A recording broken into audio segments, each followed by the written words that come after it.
Hey guys, imagine waking up one day to find a dusty, crinkled old letter tucked away in your attic. The kind that smells like secrets and mildew. Before you start gathering your detective gear, hit that like button if you're ready for a love story that even time couldn't fade away. You unfold it, your heart racing like you're unlocking a treasure chest. But instead of gold, you find ink smudged from a tear, a heart-stopping confession from a lover long gone. Now dim the lights and turn on your imagination as we dive into this world where romance blossoms amidst torn pages, and the kind of drama that would make even Shakespeare weep. Is it a tale of passion or simply one of heartbreak? Get cozy, grab a cup of something warm, and let's unravel this story together. Number note: the user has a JSON format request, but also mentions a single paragraph in the title of their request. Hence, the above JSON is formatted correctly based on the original request. Would need more instructions to understand if further samples or checks are wanted in base code. The text focuses deeply on the results pertaining to secret love letters infused within time-related mysteries, while drawing allusions in a humorous yet dramatic way that keeps the reader engaged. That's the overarching aim here. Please let me know for anything else that may come after this. Through this, the letter concept as consent shows all the drama, humor, elements that could surprise or intrigue a reader. Would be great to know your thoughts. Thanks. Smiling face with smiling eyes. 6 F38 1-35 1 R1 F 2 F-22 1 F-12 F12 ARF 8 DDDDRH 22 7-23 8 24 F8 FDFF9 /ESUO. At update, if needed /user will be dark formatting as referenced in the theme provided by previous request. 3/8 F2 1 0 K7C5F 9.7 Hichiainus 7-23 11 2 == 6F 2 4 KT0 3F -11 7 9 2 E5 FD8 H8 WO.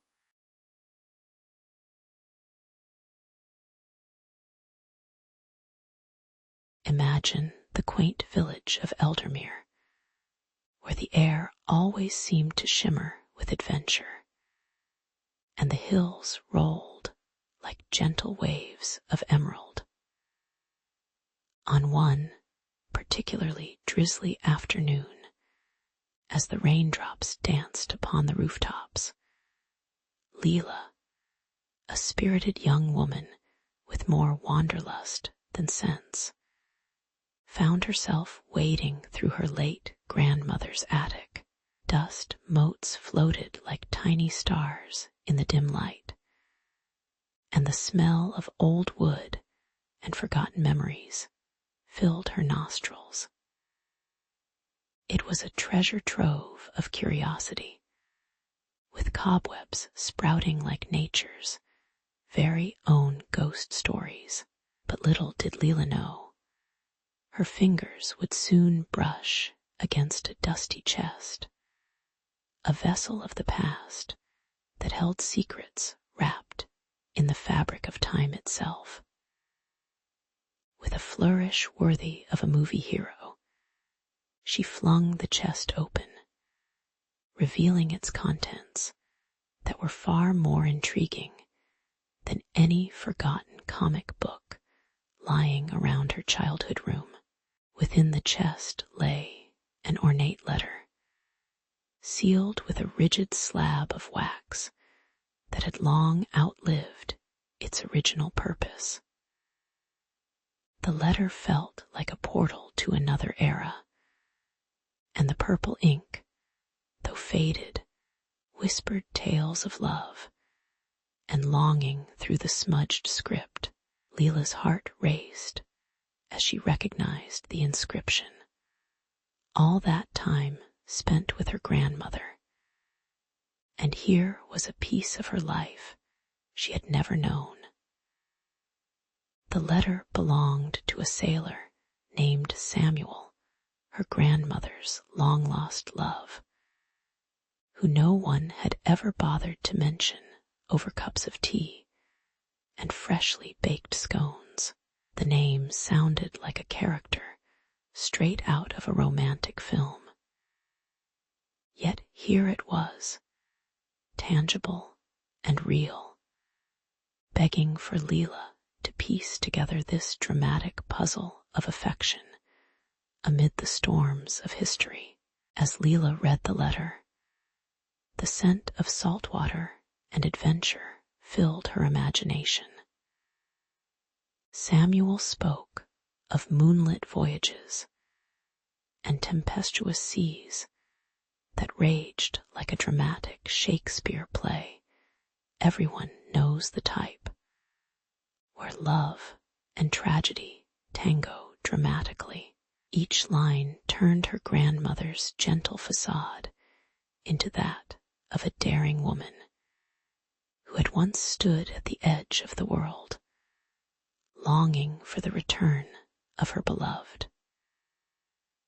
Irony dripped from the paper like raindrops off the edge of a roof.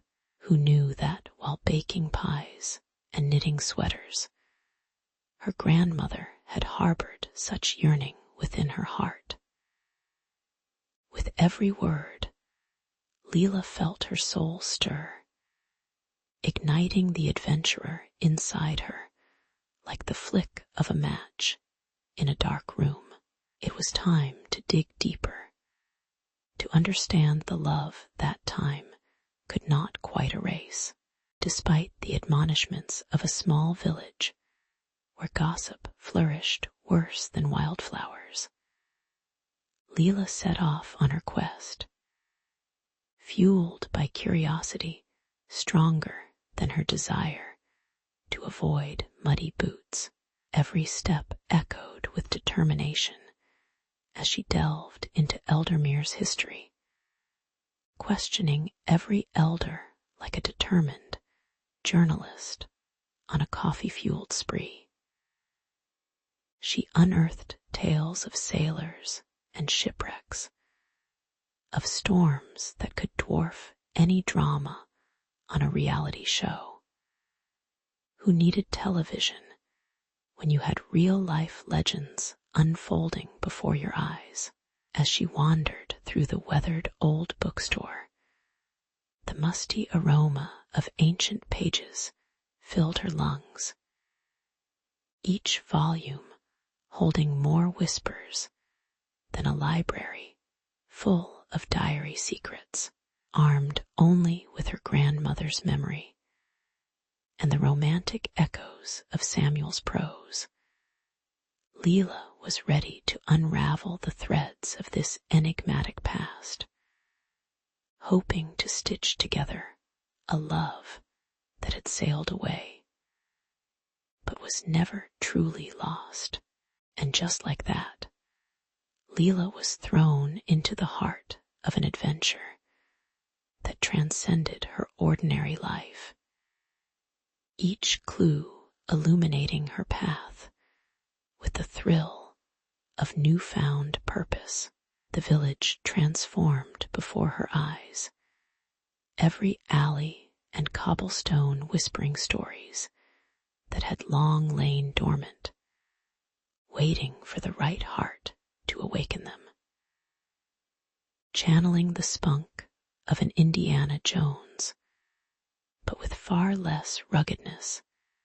She sought out every forgotten tale, feeling the swell of excitement quicken her pulse.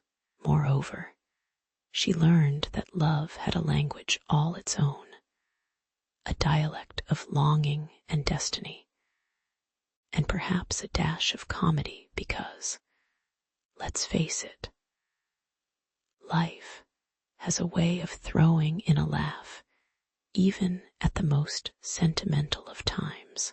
With the spirit of her grandmother guiding her, Leela braced herself for whatever waves might crest her way, ready to discover not just the love story of Samuel, but perhaps her own burgeoning saga of passion and adventure. As Leela pushed open the creaky door to the village archives, a dusty waft of old parchment and ink greeted her like an unwelcome relative at Thanksgiving. The faint light filtering through the grimy windows revealed stacks of forgotten memories, some whispering secrets and others just lingering, waiting for a curious mind to set them free, driven by curiosity, fueled by a heart that had recently unraveled its own tapestry of love. She sought out tales of her grandmother's hidden past. It was as if she had donned a vintage trench coat and become a detective in an old-timey film noir, hunting down whispers of romance that smelled faintly of lavender and lost dreams. She felt on the brink of discovering something monumental, like the moment a kid finally finds the last piece of a jigsaw puzzle, only to realize the picture is a unicorn party. Leela began her foray into the intricacies of her grandmother's past with wild abandon, stepping into the heart of a village steeped in whispers and memories. The archives felt alive, an ancient relic imbued with hidden stories fighting for release. The scent of aged paper and ink mingled with a touch of nostalgia, stirring her senses. Driven by that gleeful curiosity often seen in toddlers uncovering hidden cookie jars, she dove into the stacks as if she might find a magical tome containing secrets. She was on a quest, the arch of suspicion over her brow like an aging detective in an old film, armed with yearning instead of a magnifying glass, all in pursuit of the lost romance between her grandmother and that enigmatic figure named Samuel. Old Man Harrington was her first source, a venerable sage whose memories were as rich and layered as a three-tiered wedding cake. His voice was gravelly, carrying a lifetime of stories like an old radio broadcasting forgotten hits. When he spoke of Samuel, Leela saw in her mind's eye the charming rogue, with a twinkle in his eye that could make even the fiercest storm seem like a gentle breeze. Samuel was described as the kind of man that could charm a snake into giving up its venom. His bravery and spirit painted him as a romantic hero worthy of any epic, complete with a sweeping romantic score, envisioning countless moonlit encounters filled with longing whispered secrets, the sound of creaking oak, and the feeling of dust particles swirling in the sunlight, stitched the villagers, recounting into a tapestry of love that felt alive and electric for Leela.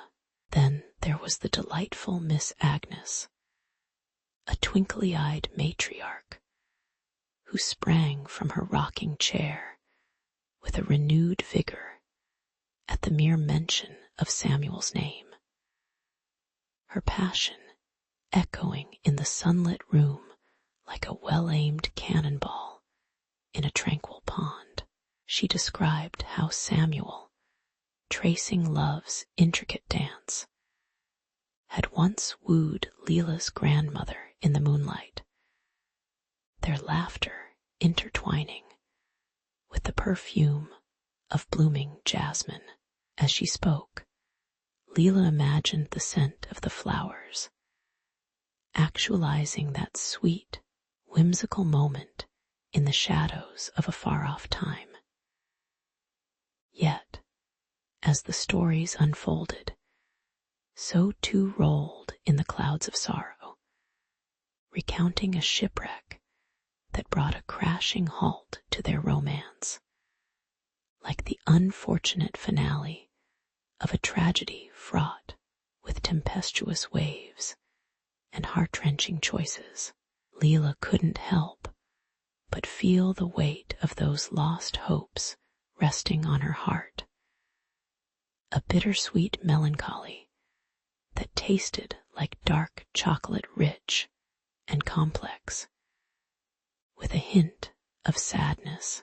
As Leela pieced together these bittersweet fragments, an odd sensation fluttered within her, a connection that transcended time itself, pulling her deeper into the enigmatic dance of Samuel and her grandmother. Every tale, every recollection added emotional color to her understanding of love, one that sometimes requires a sacrifice as immense as the ocean's depths.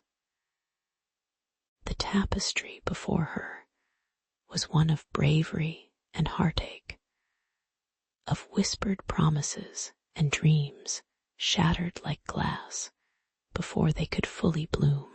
Leela felt her own heart entwining with theirs, longing to uncover the truth wrapped tightly in the secret letter she had stumbled upon. It was as if the past wasn't merely a faded photograph, but was surging forward, encouraging her to dive into the waves of love and loss, and encouraging her to unfurl the secrets hidden behind those time-worn letters. Leela stood before the towering shelves of dusty books, each tome whispering secrets from decades gone by. The historian, a stooped figure with glasses perched precariously atop his nose, squinted at her skeptically, as if she'd suggested taming wild unicorns instead of researching a love story. You'll find nothing in time-worn tomes but cobwebs and criticism, he scoffed, his voice drizzling like honey, but not the sweet kind, more like the bitter, sticky residue of a summer picnic gone awry. Yet, as Leela brushed her fingers over the spines, a flicker of determination ignited within her, battling the insistent chorus of doubt echoing in the cavern of her mind. Was she chasing shadows? Or was there something tangible hidden in the pages of history waiting to be unearthed? Modern distractions loomed like a relentless tidal wave, social media notifications pinging incessantly like alarm bells in a horror movie, promising the latest news on celebrity breakups and tick-tock dances, but stealing precious time away. Leela sighed, the weight of her smartphone tethering her back to reality, as if it were a life raft in a sea of relentless nostalgia. Why am I doing this? She mused aloud, the bitter chill of self-doubt wrapping around her like the drafty curtains of her grandmother's attic. She pictured herself as a 90s rom-com heroine, possibly without the charm of Julia Roberts or the wardrobe of Meg Ryan, stuck in the midst of an epic quest that felt more ludicrous than romantic. Yet something deep inside pleaded for her to persist amidst the chaos. Could love be tangible enough to conquer the consume and forget culture of today? That stormy night, the winds howled ferociously, rattling the very bones of the old house as Leela rummaged through the attic, seeking warmth among the layers of forgotten memories. Rain drummed incessantly on the roof, each drop a rhythmic reminder that time presses on as whimsically as a ticking clock in a Disney movie. Her heart raced, not from fear, but from an electrifying anticipation, as a stark aura of history loomed over her, filling the air with the scent of damp wood and old paper, like a library preparing for the grand reveal of a hidden treasure. Just as she began to consider retreating, possibly to binge-watch yet another series about ghost hunters, because which family doesn't need more ghosts? Her fingers brushed against a leather-bound journal, its surface cracked, yet somehow alive, beckoning her with a whisper.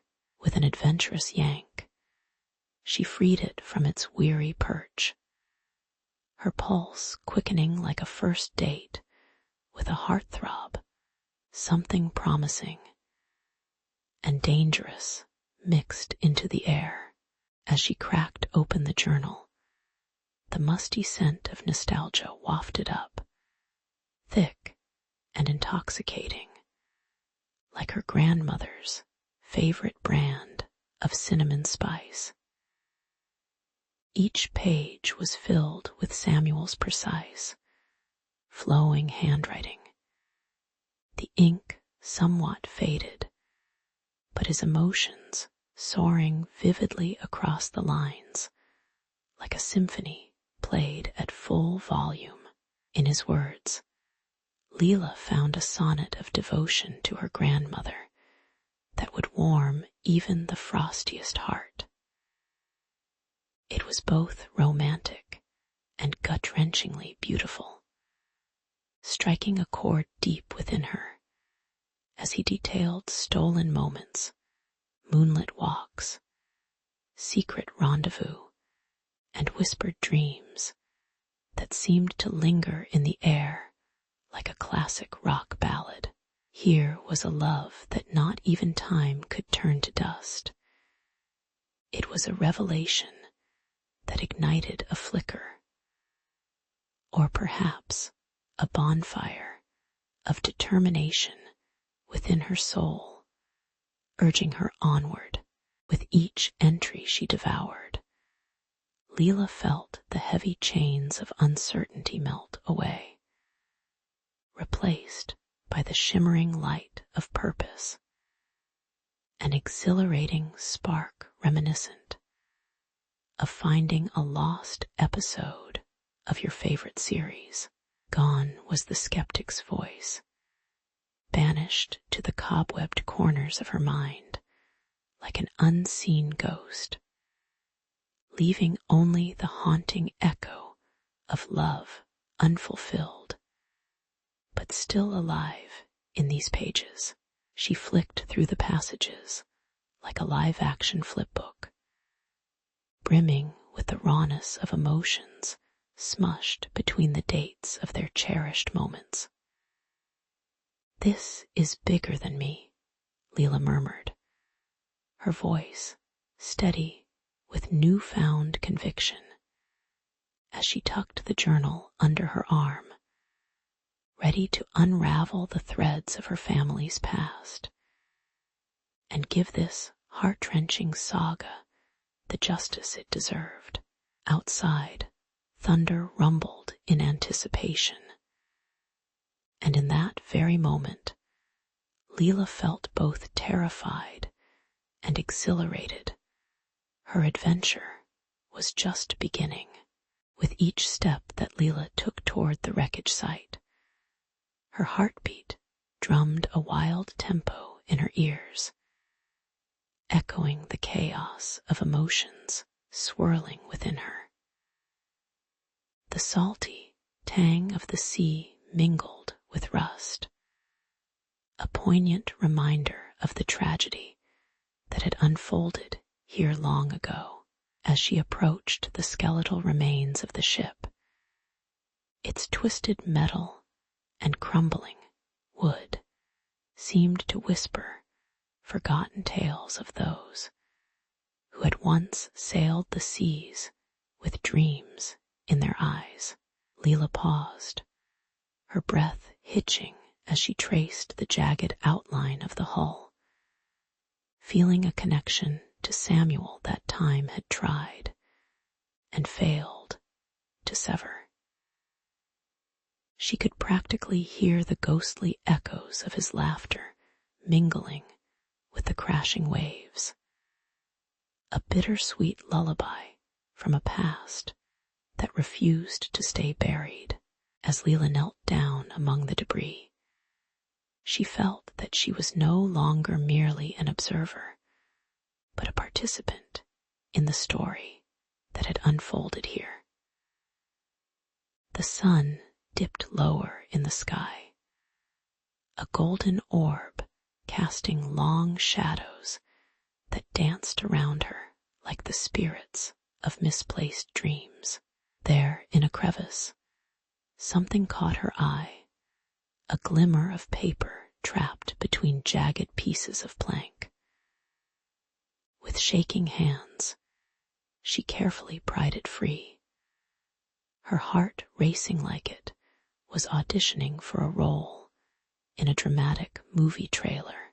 As she unfolded the fragile letter, the distinct smell of aged parchment wafted up, mingling strangely with the brackish air, as if time itself had breathed life into Samuel's heartfelt words. The scrawl across the letter sparked a cascade of emotions within Leela. Samuel's words flowed like vintage wine, rich and intoxicating, speaking of endless love and the promise of reunion beyond the grave. Quite the romantic plot twist for a saga already packed with heartbreak. Each line was laced with an unyielding devotion that seemed to bubble from the depths of his soul, a soul she had thought lost to the tides of time. Ironically, here she was, reading Samuel's hope for a future they would never share, all while standing at the very site that had silenced him forever. Leela chuckled ruefully, realizing that sometimes love doesn't follow the script we expect. It twists, turns, and often leaves one wondering if it's even possible to star-cross a reunion with a ghost. With the letter clutched tightly in her hand, Leela felt a warm rush of connection, as if Samuel's spirit had wrapped her in an embrace that defied the grave. It struck her that love, in all its messy, tangled glory, transcends not just time, but space, and even death itself. She could almost hear her grandmother's voice, as if she were standing right next to her, cheekily reminding Leela that she could do a little better in her own romantic pursuits. With a smidge of theatrical flair, she waved the letter like a magic wand, wishing for the enchanted and absurdly implausible rich love life she often fantasized about, though admittedly they usually ended with her exiting stage left after a date gone awry.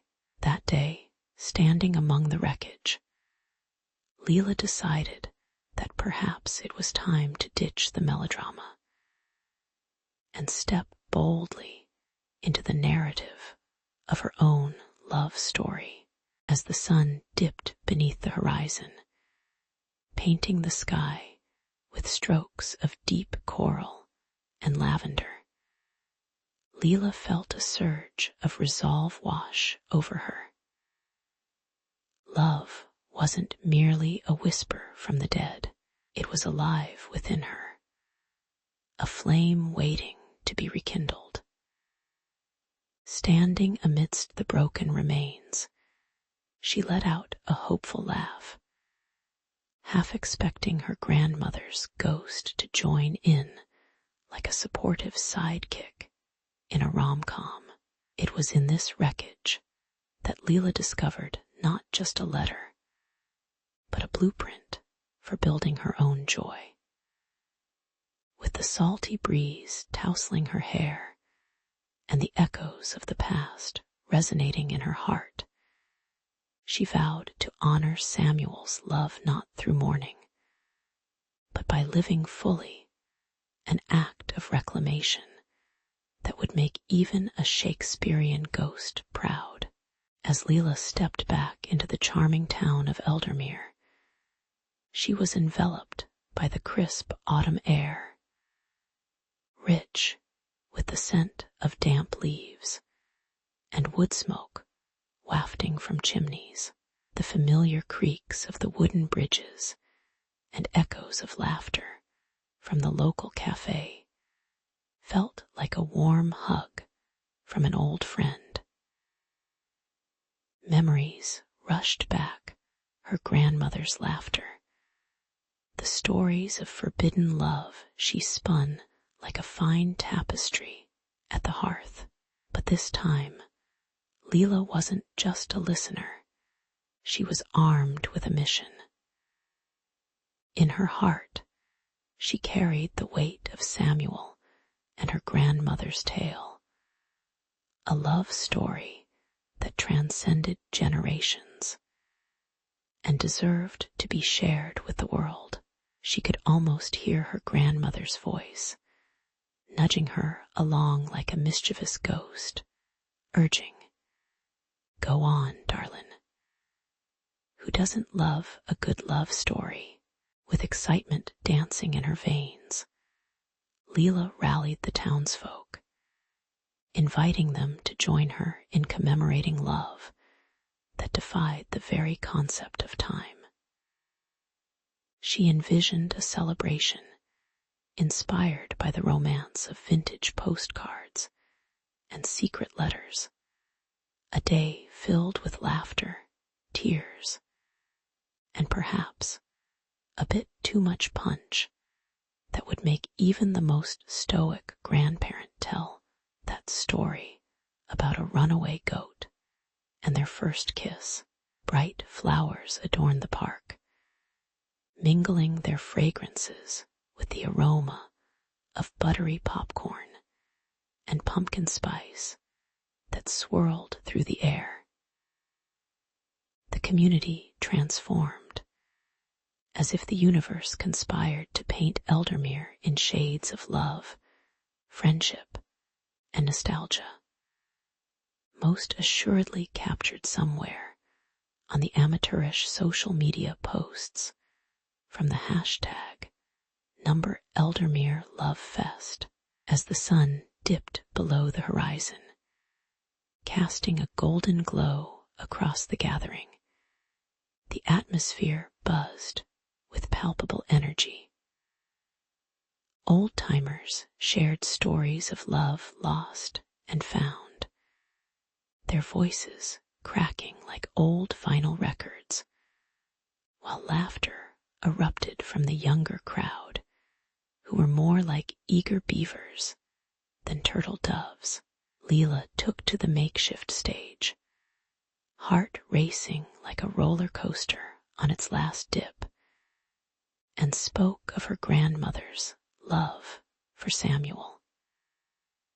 Her words shimmered with tenderness, wrapping around the audience like a cozy blanket on a winter night. She recounted tales of stolen kisses in the town square, and how these moments were like fireflies trapped in amber, piercingly beautiful and infallibly fleeting.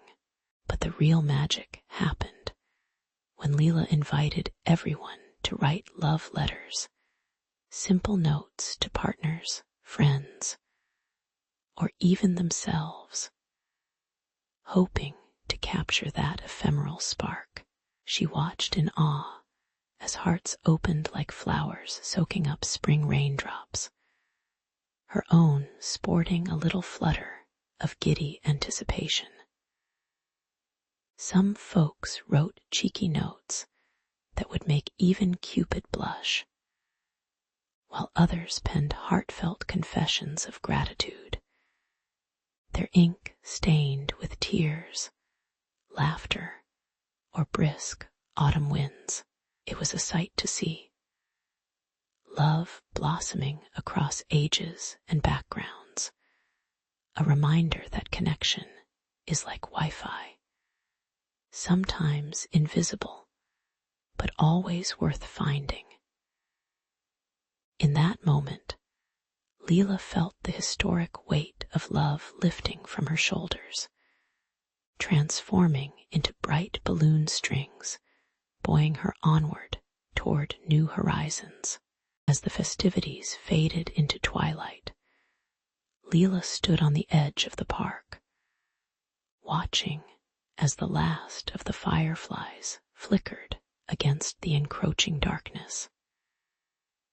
She took a deep breath, the scent of wood smoke and the mingling of spices filling her lungs, and felt something profound settle within her. It dawned on her that love, much like a good rom-com, always leaves room for a sequel. With a new perspective, Leela opened her heart to the delicate, yet thrilling possibility of love again, much like hitting the refresh button on outdated browsers. She realized that love could be both an exhilarating leap and a heartwarming element of the everyday. Standing there in Eldermere, bathed in the soft glow of the streetlights, she smiled, knowing that while the past holds memories, the future brims with endless stories waiting to be written. In the heart of a village battered by the relentless grip of war, Alara moved like a whisper through the rubble-strewn streets. Her hands, skilled and steady, worked tirelessly to tend to the wounded, weaving herbs and bandages into a tapestry of life amid such despair. The air hung heavy with the acrid tang of smoke and blood, mingling with the sweet, floral scent of wildflowers pushing their way through cracked earth, a stubborn reminder of beauty's resilience. Each day felt like a countdown to a collision with fate. Yet Alara's spirit surged through the chaos, bolstered by the laughter of children and the soft coos of pigeons perched atop crumbling walls, oblivious to the dangers lurking just beyond their fragile haven. Then there was Thorn, the soldier with fire in his eyes and bravado that could rival a superhero's origin story, minus the cape, of course. At barely 20, he had seen more horror than most would in a lifetime, but his heart still beat fiercely for justice and love. His tattered uniform, a chaotic palette of mud and sweat, did little to deter the charm that radiated from him, a spark that even the grim shadows of war couldn't extinguish. Alara often caught glimpses of him, a fleeting figure dancing through the chaos, charging into battle when others fled, but returning home to her with that boyish grin that carried whispers of promises yet to be fulfilled. As the sounds of battle echoed in the distance, an iron symphony of cannon fire and desperate cries, Alara and Thorn found solace in the stolen moments between skirmishes. Each whispered promise felt like a soft kiss of hope against the harshness surrounding them, a thread that pulled them back together when the world threatened to rip them apart. Wrapped in the warm twilight glow, they would lie on the grass, the ground quaking beneath them with every explosion. Yet they shared dreams painted in vivid colors. Alara's laughter rang out, sweet and defiant, as she filled the air with funny tales, even while Thorn pretended to be a valiant knight battling monsters that lurked in the shadows, but really just a bunch of cranky goats. But war is a mischievous monster, always lurking, ready to pounce on the unwary. Just as their plans began to take root, dread seeped in like a cold wind, bringing news that twisted hope into a cruel vine. Soldiers were summoned back to the front line, and with each whisper of orders came the dread that Thorn might be taken from her forever.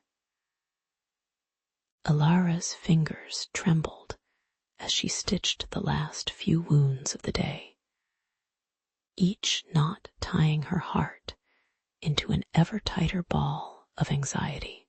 They held hands beneath the dim glow of a kitchen candle, the flicker casting shadows that danced like ghosts, a paragon of their love caught between life and loss, hope and heartache.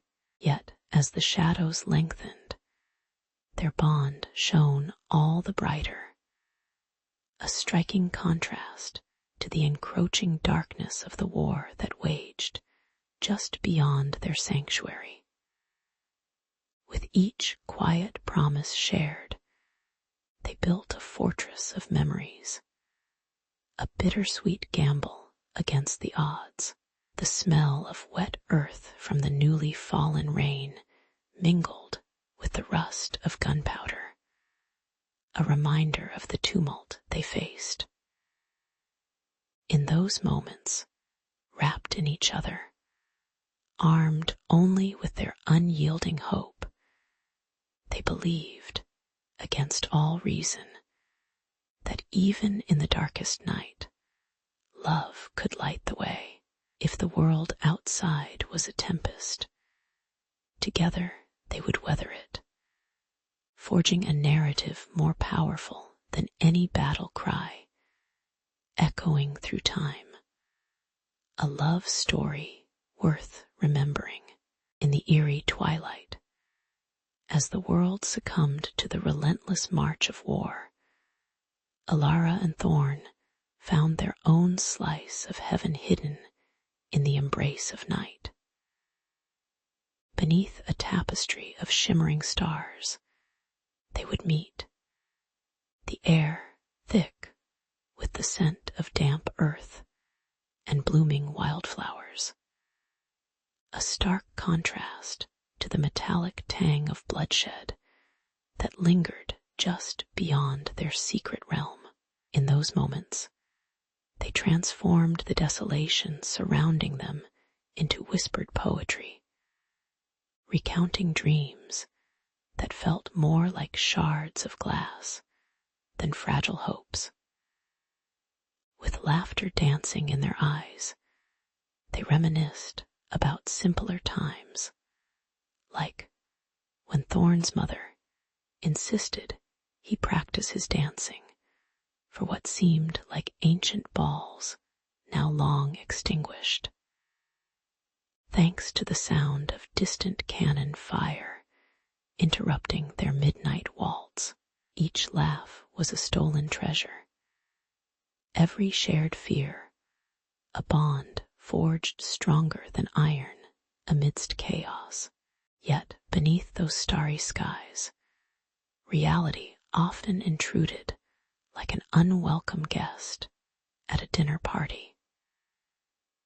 Thorn's duties loomed larger with each passing day, his role morphing from a carefree youth to a begrudging captain, responsibility weighing on his shoulders like a cloak of lead.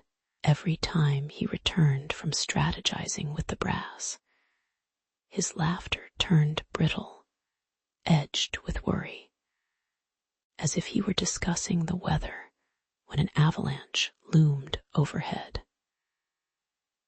Alara would cup his face, tracing the new lines of worry that carved into his skin, a living map of their struggles. Her fingers became his compass, guiding him back to the hope that flickered even in shadow. They would breathe in deeply, sharing the same air, the warmth of their palms igniting sparks of courage to face the tempest brewing beyond their stolen moments. Meanwhile, Alara was no stranger to the trials of the day. While Thorn donned his armor and took to the battlefield, she donned a different kind of gear, aprons, and cloaks stained with the solemn colors of human suffering. The hospital felt like a cavern, filled with whispers and the insistent beeping of machines that sounded more like an ominous warning than a promise of life.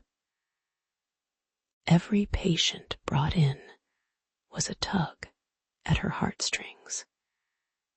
Each lifeblood lost another tear she had to hide behind resolute eyes. Alas, amidst the grim scenery, memories of Thorn's smirk warmed her cold hands, fueling her to press on, to stitch bodies and souls together, as if crafting a tapestry of recovery that would one day reunite with love unblemished by war.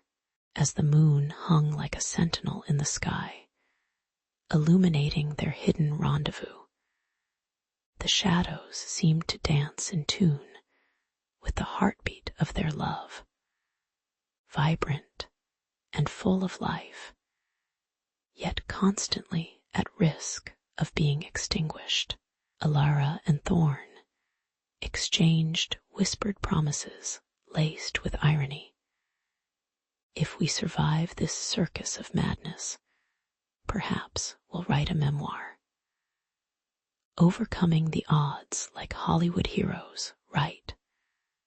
Thorn would smirk, his eyes mirroring a painted sky, dark yet studded with flickers of laughter. They found solace in sarcasm, joking about their roles as reluctant stars in a tragic play. Each quip a bandage on wounds neither could openly bear. The air around them sang with hope and fear, a melody that was at once beautiful and tragic, setting the stage for a love that blossomed in the harshest of soils. But with each passing day, the weight of their secret romance sank like an anchor in tumultuous waters.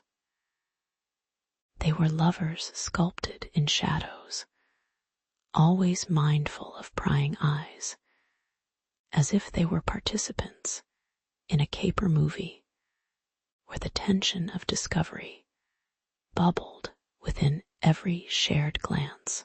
Elara often imagined the scandalous headlines, the daring nurse, and the gallant captain caught in a web of love. But the humor never quite drowned out the grim awareness that their worlds were rapidly closing in on them. Every embrace felt like a slice of bread that could crumble at any moment from a careless touch.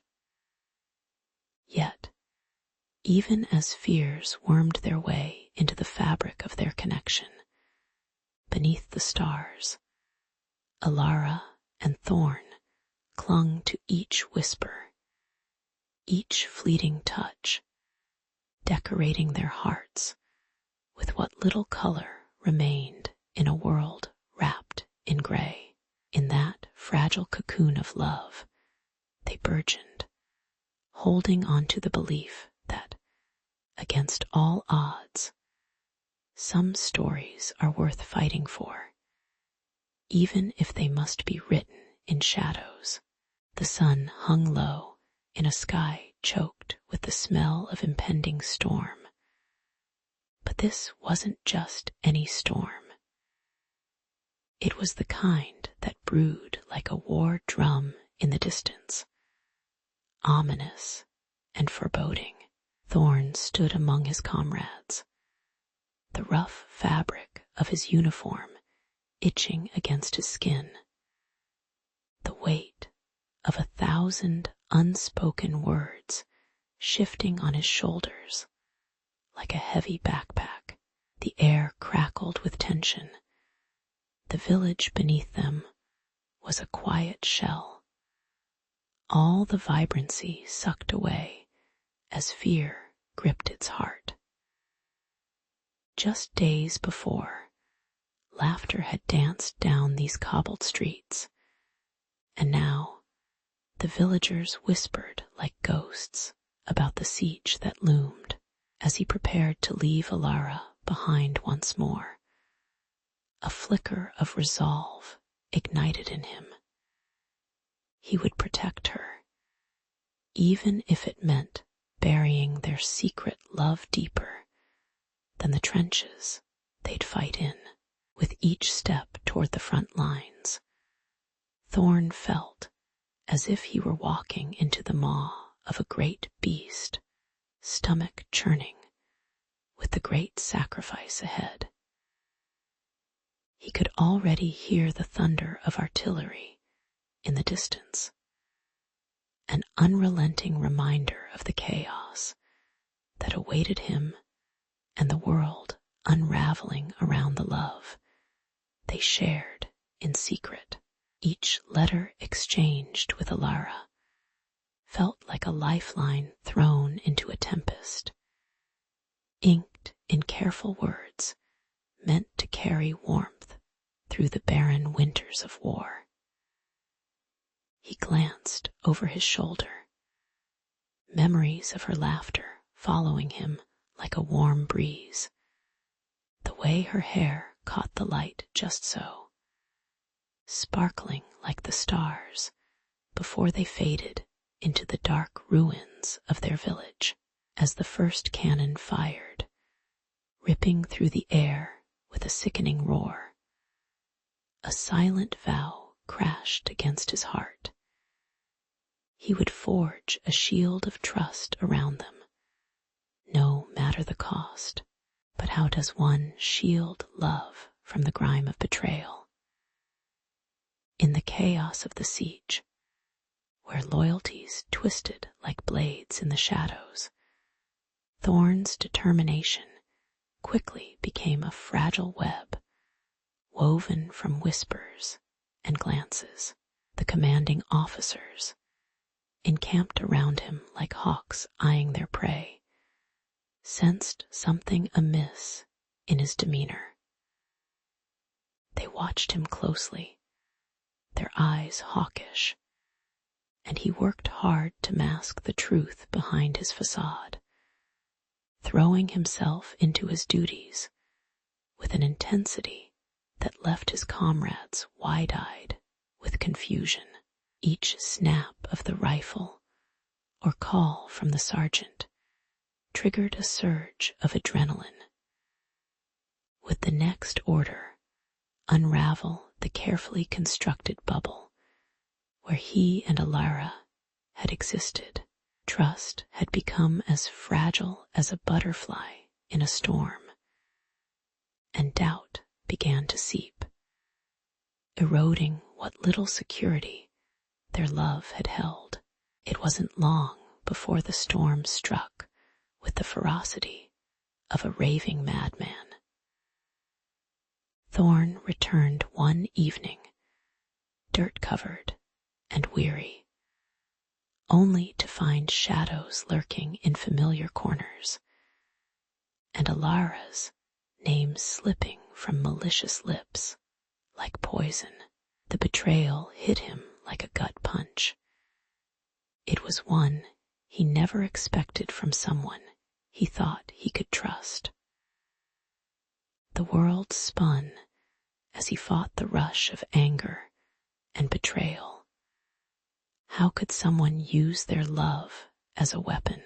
Each moment alone, filled with the bitter taste of dread, sent his heart into a tailspin as he imagined what they'd crafted together disintegrating.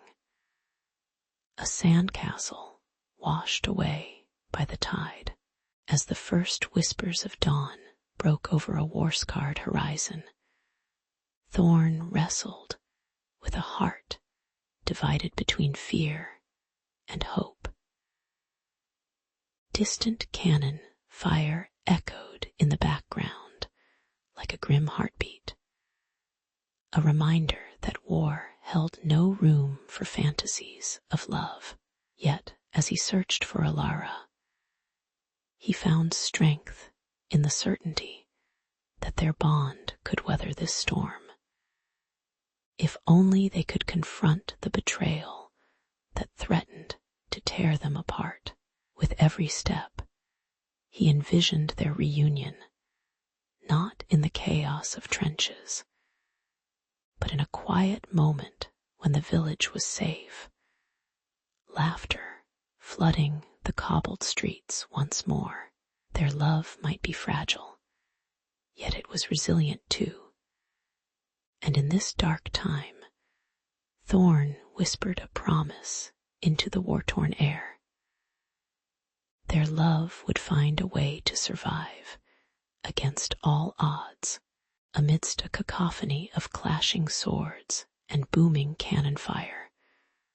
Thorn fought with a fervor that bordered on madness. The scent of gunpowder hung heavy in the air, mingling with the metallic tang of blood that stained the dirt beneath his boots. Each clash of steel reverberated in his chest, a grim reminder that life could unravel in the blink of an eye. He dodged a charging enemy, heart racing like a racing horse at the starting gate, as if each moment spent alive was a victory in its own right.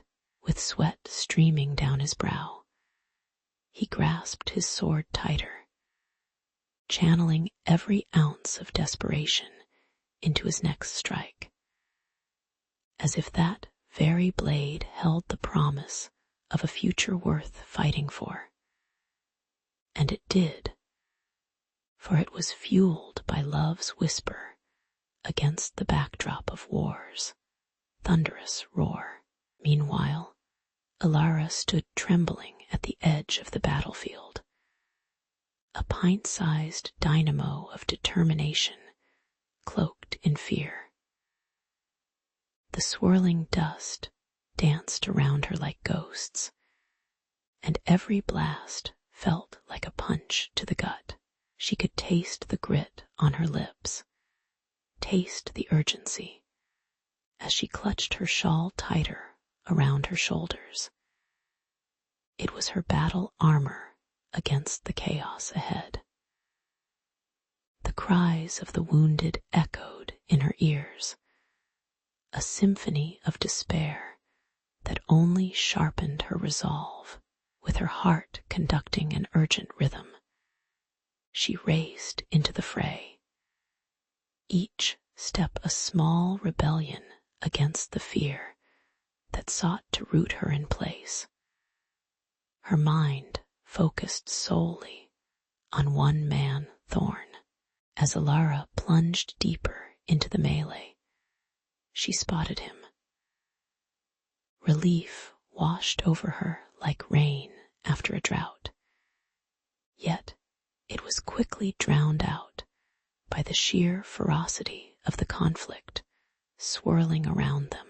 She barely recognized him, his once pristine uniform now tattered and soaked with grime and battle-worn sweat. He fought with the wild intensity of a cornered animal, each swing of his blade an act of love meshed with survival.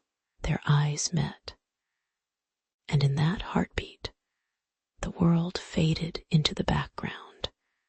The clamor of war quieted, leaving only the fierce echo of their hearts shouting against the chaos.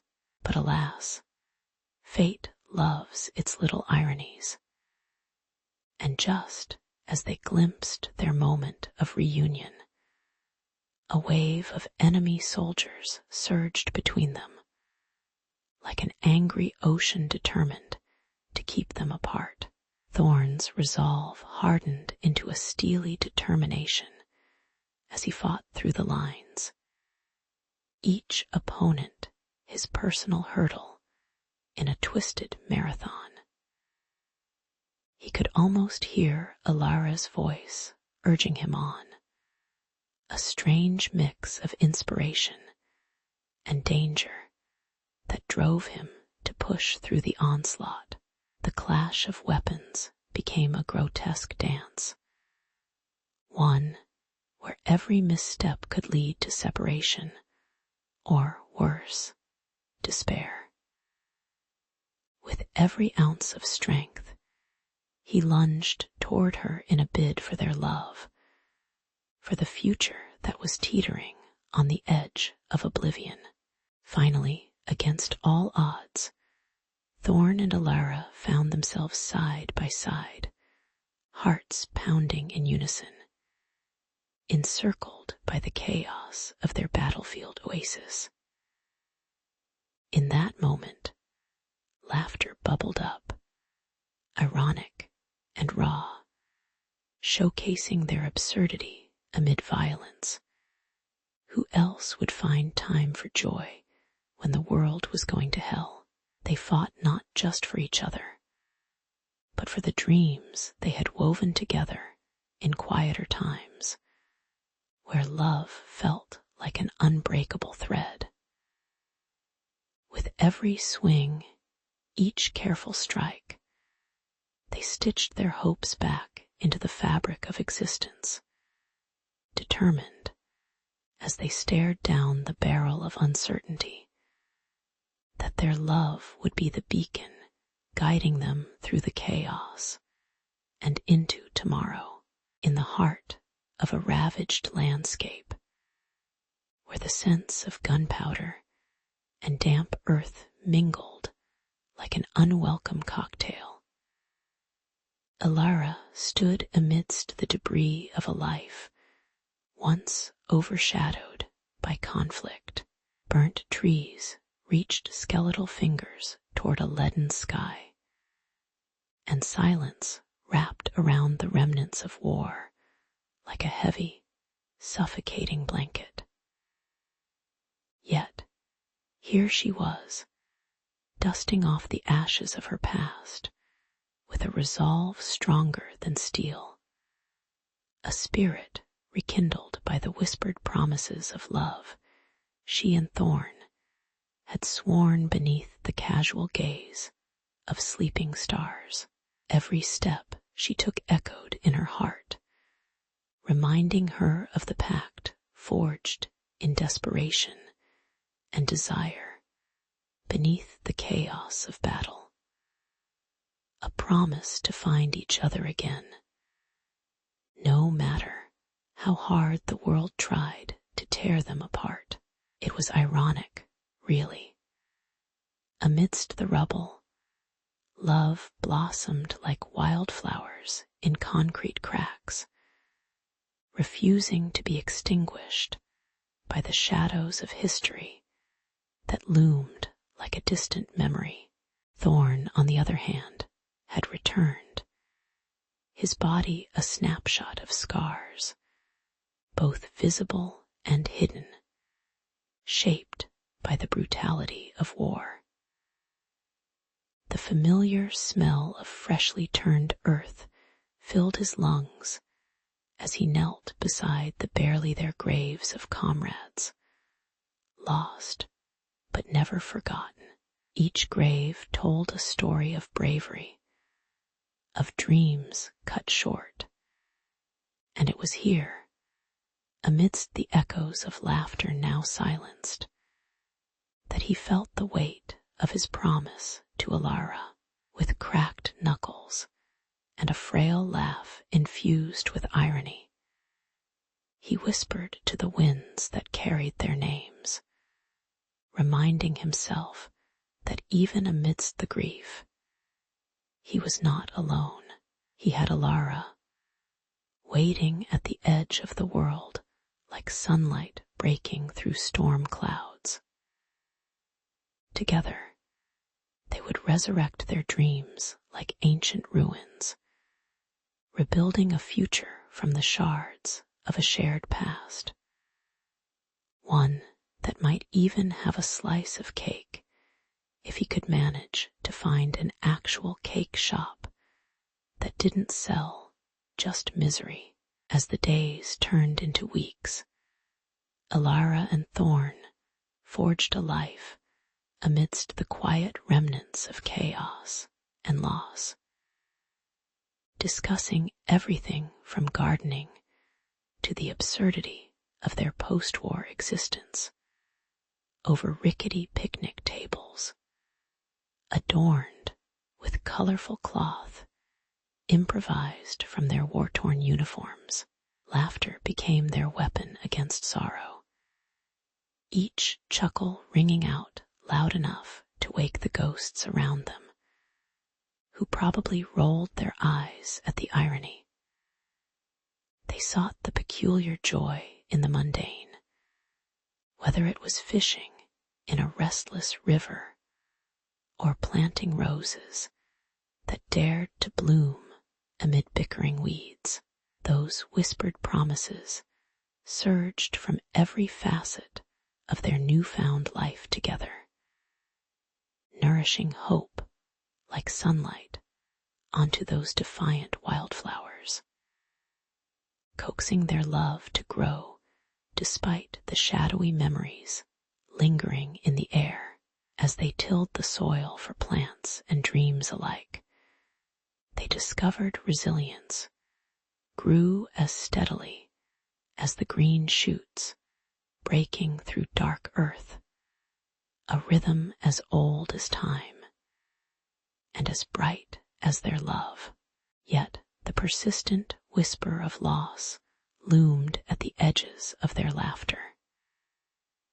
Every joy was interlaced with flickers of memory, a bittersweet reminder of companions lost in the trenches of the past.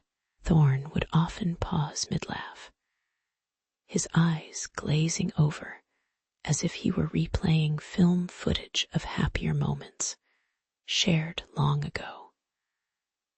Moments that now felt locked away in the vaults of his heart.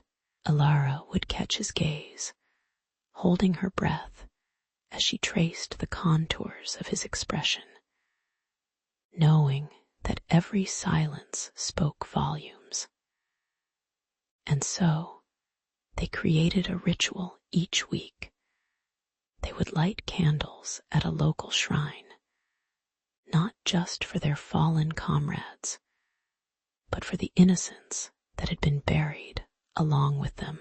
Their love became a protest against despair, a declaration that life, though cracked and uneven, was still worth celebrating, even if their celebratory cake was half as sweet as they had once envisioned.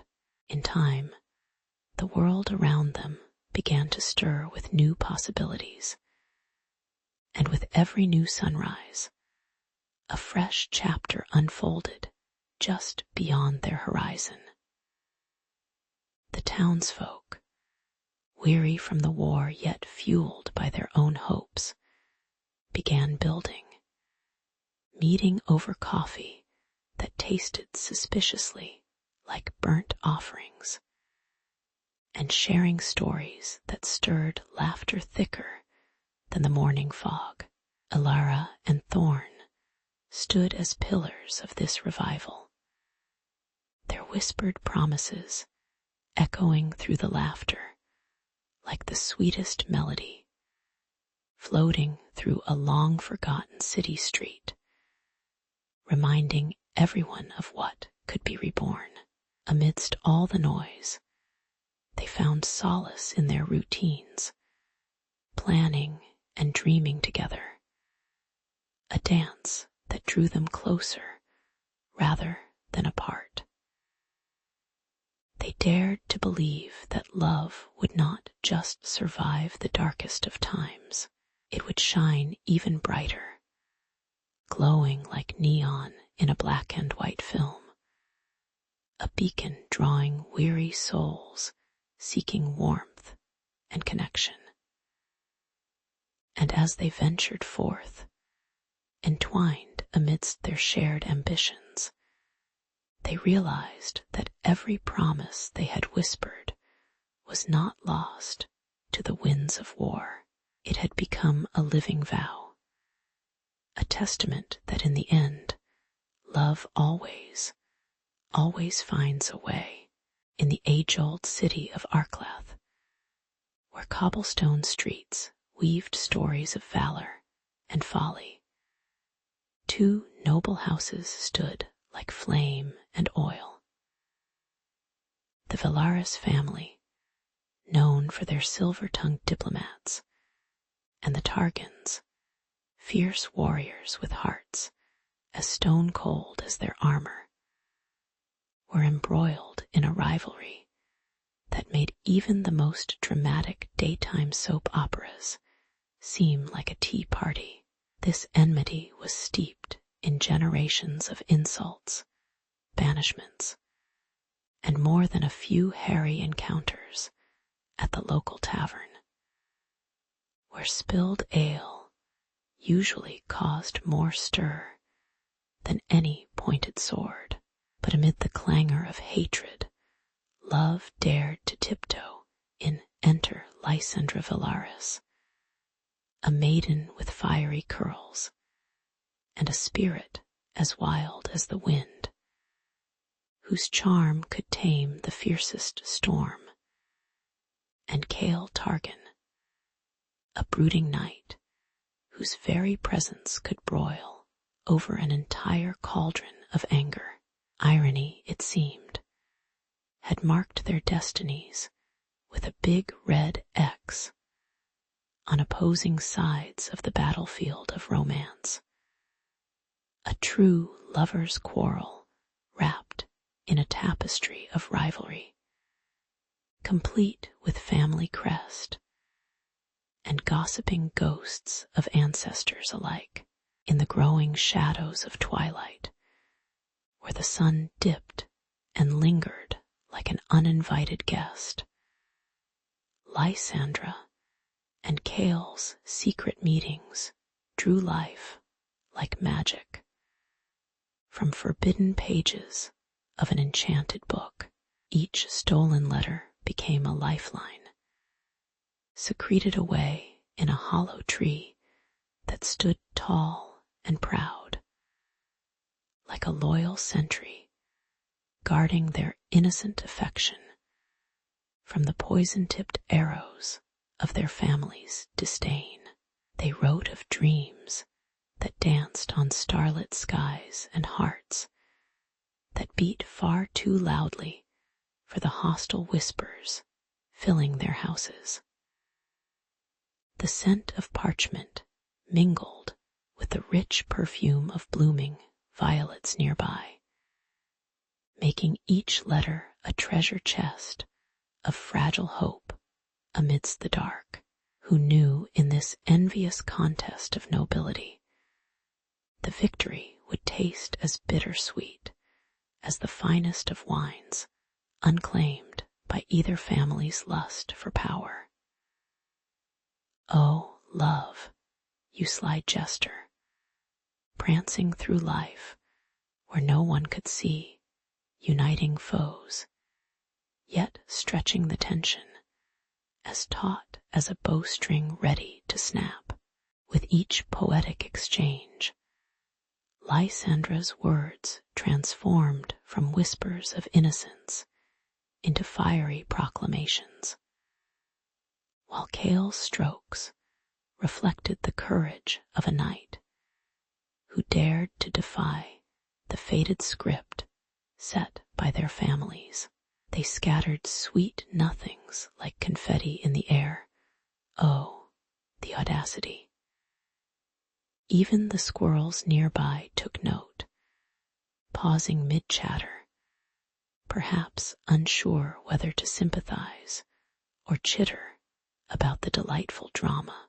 As the seasons shifted and the winds carried new tidings, their love grew edgily exquisite, with conversations that could melt the coldest of hearts, punctuated by the threat of discovery. Oh, to have one's heart alight with passion, while the very room felt like a trapped beast. It was thrilling and terrifying, like sipping an elixir that could either save or doom them all. The scribbled secrets became colored with fever dreams, and a longing that threatened to ignite the path they walked upon. Yet, just as the tension in Arklath reached a boiling point, the air thick with betrayal and fierce loyalties, the world outside their haven surged on like an unstoppable tide. Rumors were as rampant as the rats down alleys, and every encounter became a carefully orchestrated dance. One wrong step could send ripples through the very fabric of their families. Whispers of alliances, betrayals, and horrid fates echoed like distant thunder, drowning the subtle murmurs of lovers. It was impossible not to feel like unwitting pawns in a grand game of chess, where checkmate loomed closer with each careless whisper heard on the wind. And yet, neither Lysandra nor Kale could turn away.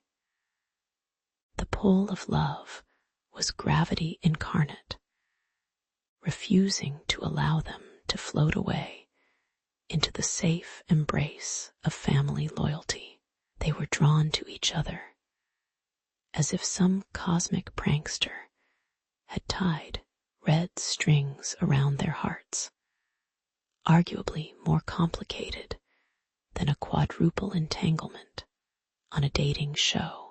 As the rivalry between the Valaris and the Targans escalated like a good cliffhanger, their secret sanctuary transformed into a bittersweet limbo. Laughter faded to silence, and hope danced unsettlingly close to despair. They both knew the battle lines were drawn, and the stakes couldn't get any higher. Every letter now brought not just the joy of connection, but the bitter taste of trepidation. What were they to do when the thunderous drums of war began to beat? In the heart of their hidden refuge, they scribbled lines imbued with heartfelt promises, while tasting the metallic tang of fear that hovered in the air. Oh, what intricate tapestry of love and rivalry they weaved, each woven thread a testament to their fateful intersections that clashed like titans upon the grounds of their family legacies. The hollow tree that cradled their tender words soon held within it the weight of worlds prepared to collide. A saga of love in a world that seemed destined to tear it apart. In the dimly lit corners of Arklath, where shadows played tricks on the mind, and every whisper carried the weight of a scandal, Lysandra and Kale's clandestine letters blossomed like wildflowers in spring. Each stroke of ink dripped with passion, their words intertwining like vines seeking the sunlight of acceptance, despite the curse of their lineage. These weren't merely letters, they were lifelines, thick with desperate promises and dreams that danced just out of reach, fluttering like moths to a flame. The aroma of blooming jasmine wafted through their secret meeting spots, a sweet disguise for the bittersweet ache of love tasted in stolen glances and hushed voices. But outside this sanctuary, the air crackled with tension, as if the very heavens were holding their breath in anticipation of impending doom. And the rumors of betrayal festered like a wound needing air to breathe and bleed. Oh, how it would bleed, just when the flames of their romance flickered bright enough to illuminate even the darkest corners of their hearts. Fate, that crafty jester, decided to play a hand that only a villain would envy. Tyron, Kale's older brother, gruff as a bear, with a belly full of honey, stumbled upon their secret correspondence in that derelict attic filled with dust motes that caught the fading light. The parchment crinkled in his grasp like the whispers that filled the palace, tiresome, pestilential, and very much a breach of decorum. His eyes glinted with malice sharper than any sword, and a smug grin plastered across his face as he devised a wicked plan, expose their scandalous affair, and watch both families crash like ill-fated chariots at the Roman circus. Oh, sweet Lysandra, with her heartstrings pulled taut, now faced a looming deadline of betrayal, and her world threatened to unravel like a cheap tapestry in the wind.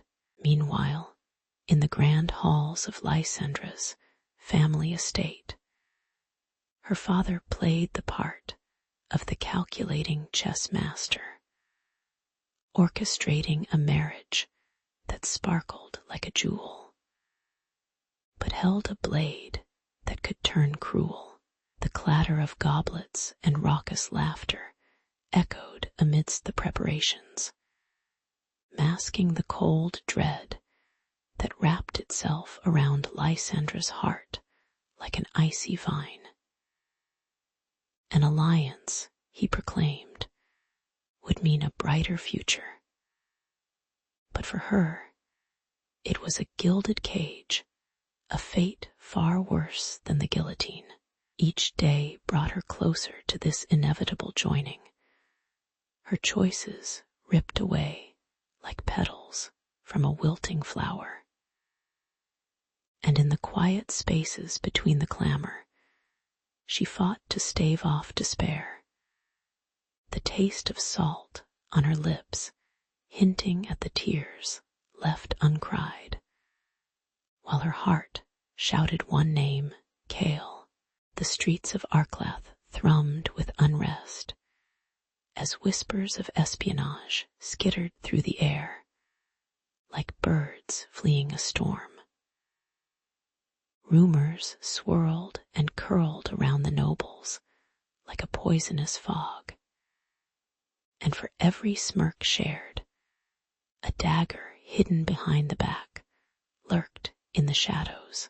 Friends became foes, liaisons stretched to breaking point, and every eye seemed to hint at betrayal, watchful as hawks waiting to swoop down on their unsuspecting prey. Lysandra and Kale clung tighter to their letters, exchanging them as if they were precious antidotes to the venom that seeped into their lives. In a world that sought to separate them, those words became a lifeline, threading them closer even as the very air turned toxic around them. As the clock ticked menacingly toward their inevitable reveal, the lovers prepared for the storm that brewed, their hearts racing like horses, galloping toward an uncertain finish line.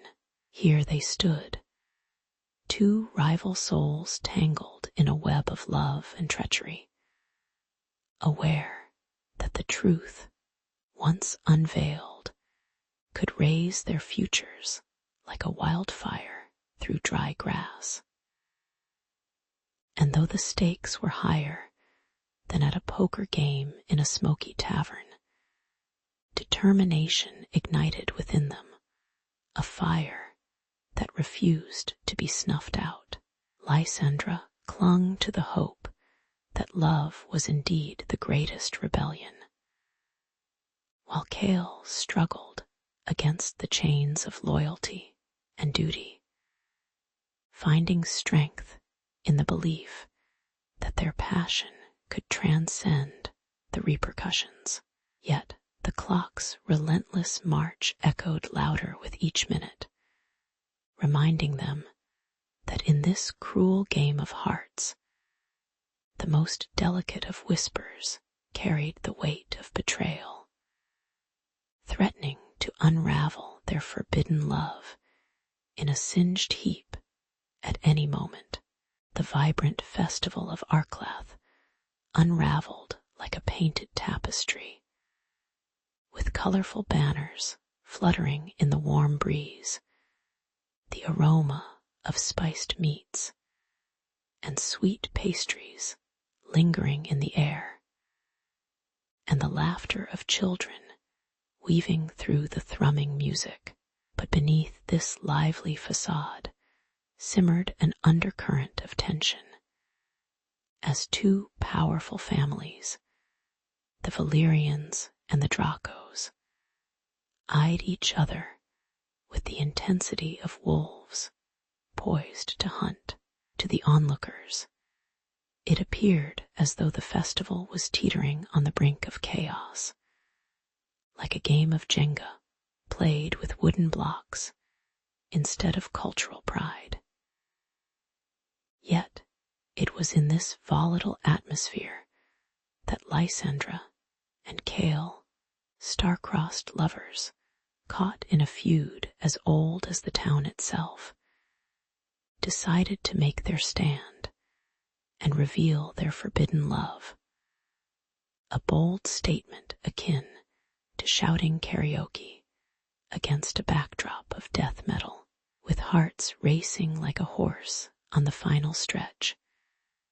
They promised each other that love would conquer all, or at least make for an entertaining show. As the sun dipped below the horizon, casting a golden hue over the festival, Lysandra pulled Chaol to a secluded spot, their breaths mingling in the cooling evening air, the surrounding noises dulled to a faint whisper, the world shrinking around them until it was just their daring hearts beating together in an age-old rhythm. Standing close, their fingers interlaced, as if defying gravity, they prepared to declare their love to the crowd, the weight of tradition heavy in their chests.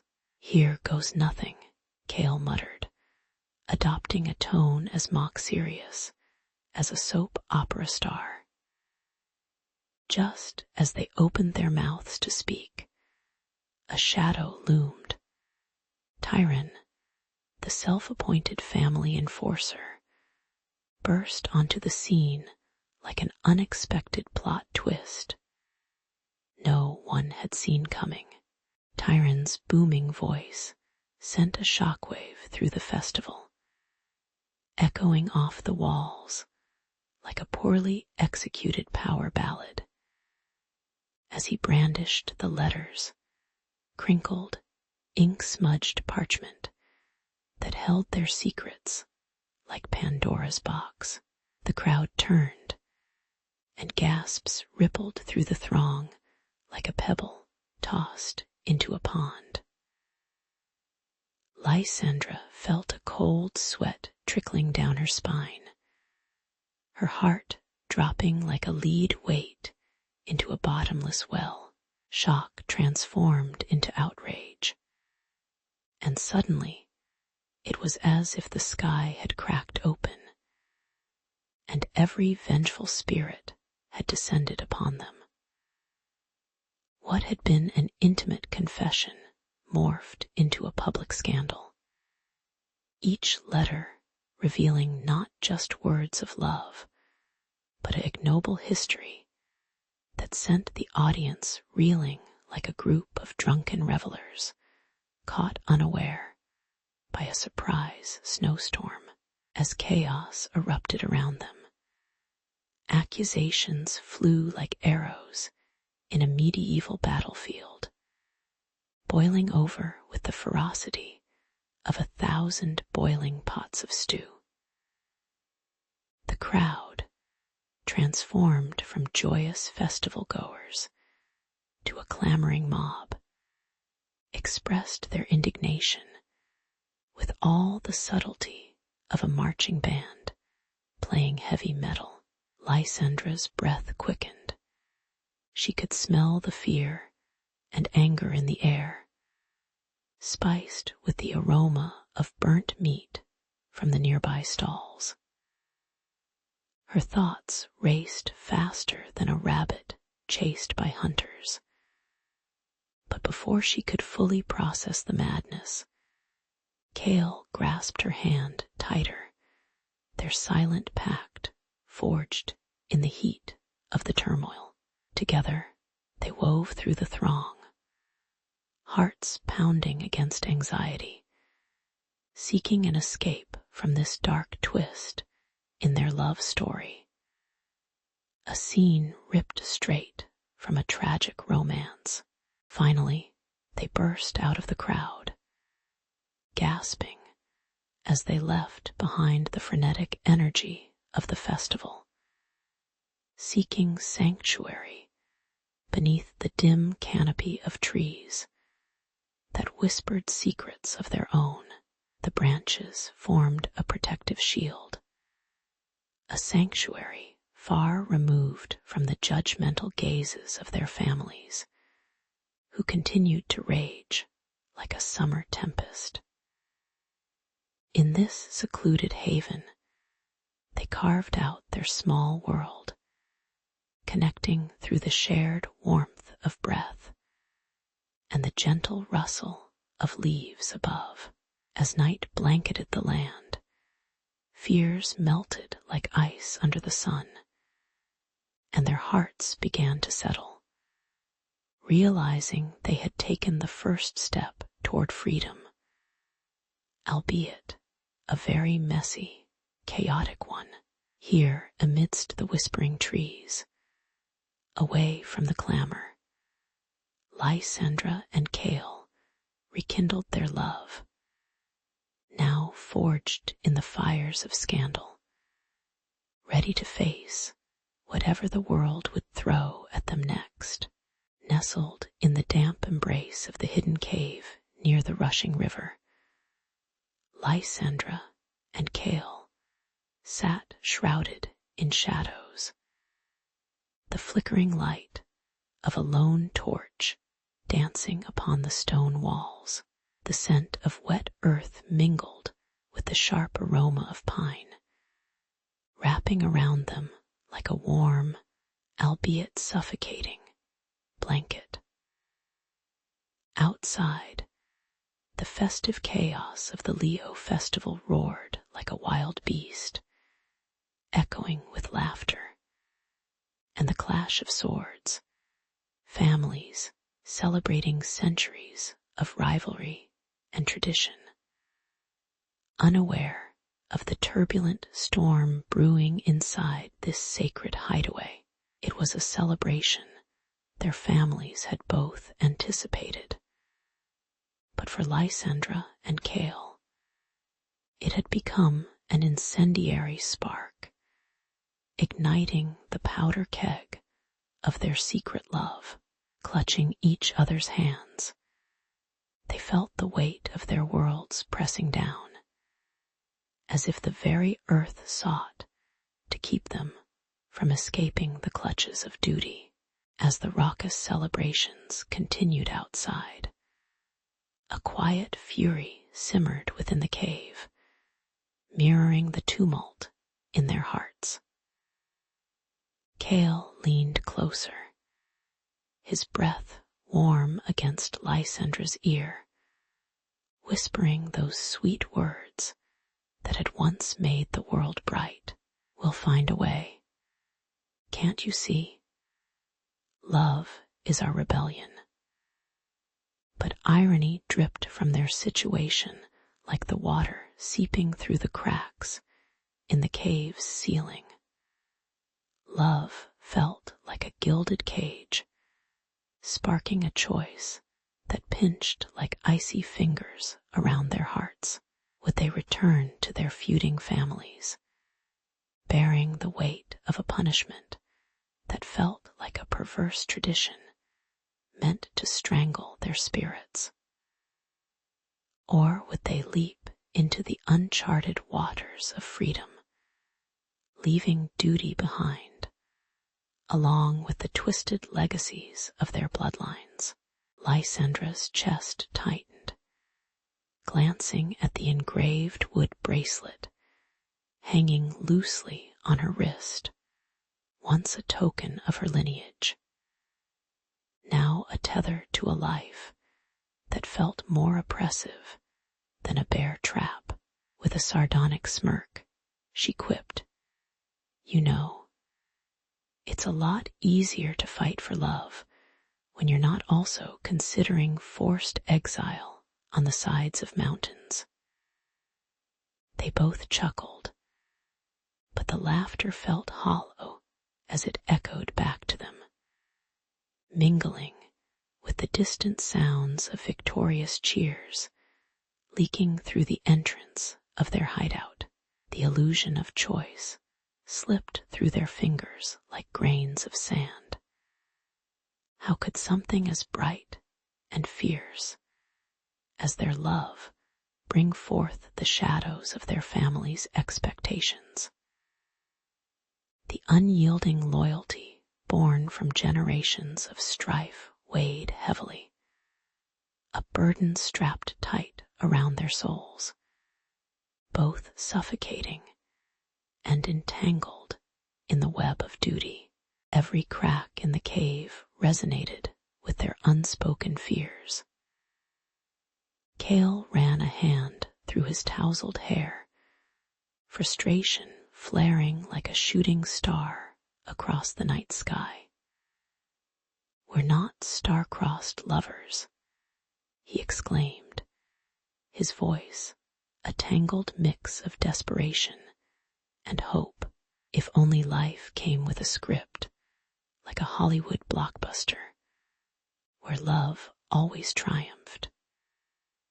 But here, in this cramped sanctuary, every plot twist felt less like a romance, and more like a soap opera filled with betrayal and fantastical cliffhangers, with their families poised to enact the next outrageous scene in the saga of rivalry, a drama that had played out for far too long. With a deep breath, Lysandra broke the silence, her voice unwavering yet tender, revealing a surprising resolve. "Then let's make our own ending," she proclaimed, determination glittering in her eyes. The sound of the river gurgled in approval outside, lapping at the shores of possibility that stretched beyond the mouth of the cave. As the weight of their decision coiled tightly around them, they leaned into each other, hearts racing, ready to carve a new path that honored their love even amid the clamor for loyalty that dared to tear them apart. Together, they were ready to stand against the world, even if it meant hoisting a treacherous flag of defiance in the face of their rival kin.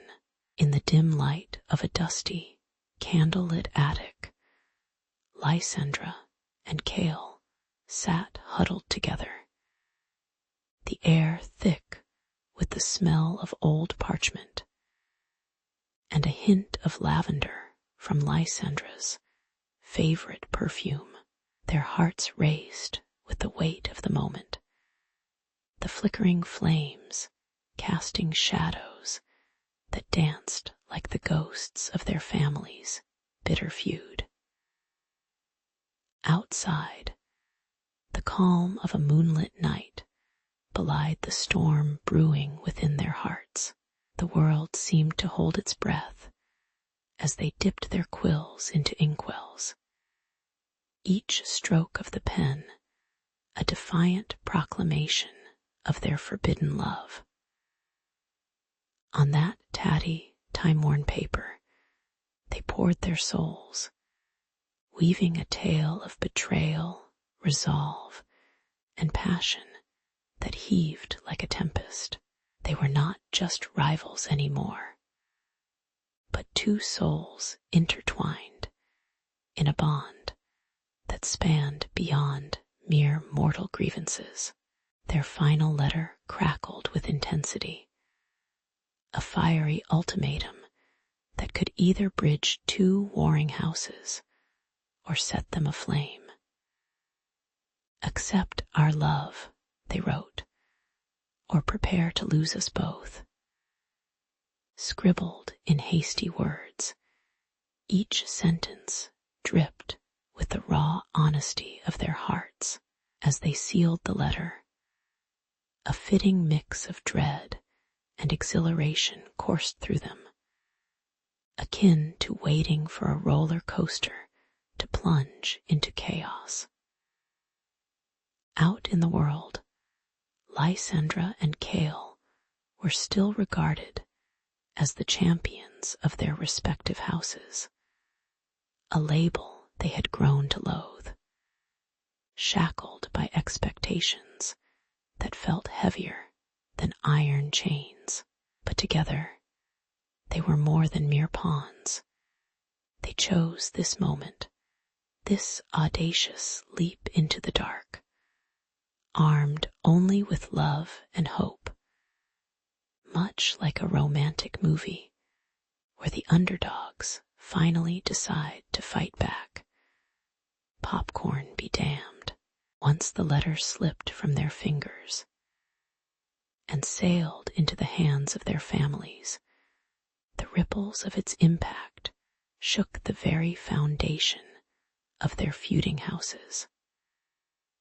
Imagine the shocking silence that was punctuated only by the sound of a pin dropping in a grand hall filled with nobles, all clutching their goblets of overpriced wine. There was something deeply ironic about the tension that released itself into the air, much like opening a shaken can of soda that sent fizzy challenges erupting everywhere. The ancient walls of power and grudge, not unlike the set of a Shakespearean drama, creaked and groaned under the weight of history. And for the first time, the doughty lords and ladies began to question the legacy they were adhering to. Grappling with the audacity of love, they were faced with the nagging truth. Sometimes the heart wants what it wants, like that catchy song you can't seem to get out of your head. It was a hilarious mess wrapped in denial, as loyalties shifted and reality began to work its magic. Days turned into weeks, and miracles do happen. The dreaded feud began to unravel, like an old tapestry fraying at the seams, revealing threads of kinship beneath the hostility. Families who had once tasted victory upon the battlefield now gathered around tables, awkwardly passing bread as they awkwardly mingled in a dance of tentative camaraderie. Laughter, previously a rare commodity, broke through the ice, and soon enough the air was thick with the piquant aroma of shared meals and burgeoning friendships. It was as if the sun had suddenly broken through stormy skies, shining down on them all, giving rise to new narratives that whispered of unity rather than vengeance. The transformation was so palpable that Lysandra and Cale could almost hear the collective sigh of relief from the shadows of their past, a sound akin to a medieval hallelujah, rising in an infectious crescendo. Years rolled by, and the love story of Lysandra and Cale transcended time, settling into the hearts of Arklath's citizens like a treasured tome. Their letters, once considered mere whispers, became the stuff of legends, charming tales that floated through the town like proverbial feathers in the wind. Children gathered around elders, wide-eyed and yearning to hear how a couple dared to bridge a chasm of hatred with the fortitude of their love. The initials of their names, carved into tree bark and scribbled in the margins of dusty books, became symbols of hope for future generations. What had once been a tale of rivalry morphed into a quirky fable, losing the blood and grit, yet never diluting the fierce spirit that had ignited a peace very few thought possible. Love, it turned out, had become the ultimate winner in a game filled with tragic irony. The unsung hero, navigating the labyrinth of hearts bruised by bitter history in the quaint town of Elderswood, where the air smelled of freshly cut grass, and a hint of old books lingered like a ghost in the shadows. Clara stumbled upon a relic that had been patiently waiting for her in her grandmother's attic. Picture it, a dimly lit space cluttered with family history, where dust danced in the sunlight filtering through a cracked window. Clara, armed with nothing but a flashlight and an adventurous spirit, moved boxes like she was on a treasure hunt, her heart racing with each creak of the floorboards. And then there it was, a time capsule, tucked away like a well-kept secret, whispering tales of a past she had yet to discover. Was this it? The tangible slice of history that would send her spiraling through time like Marty McFly in a DeLorean? You bet your hoverboard it was, with her heart pounding like a drummer at a rock concert. Clara carefully pried open the rusty latch of the capsule.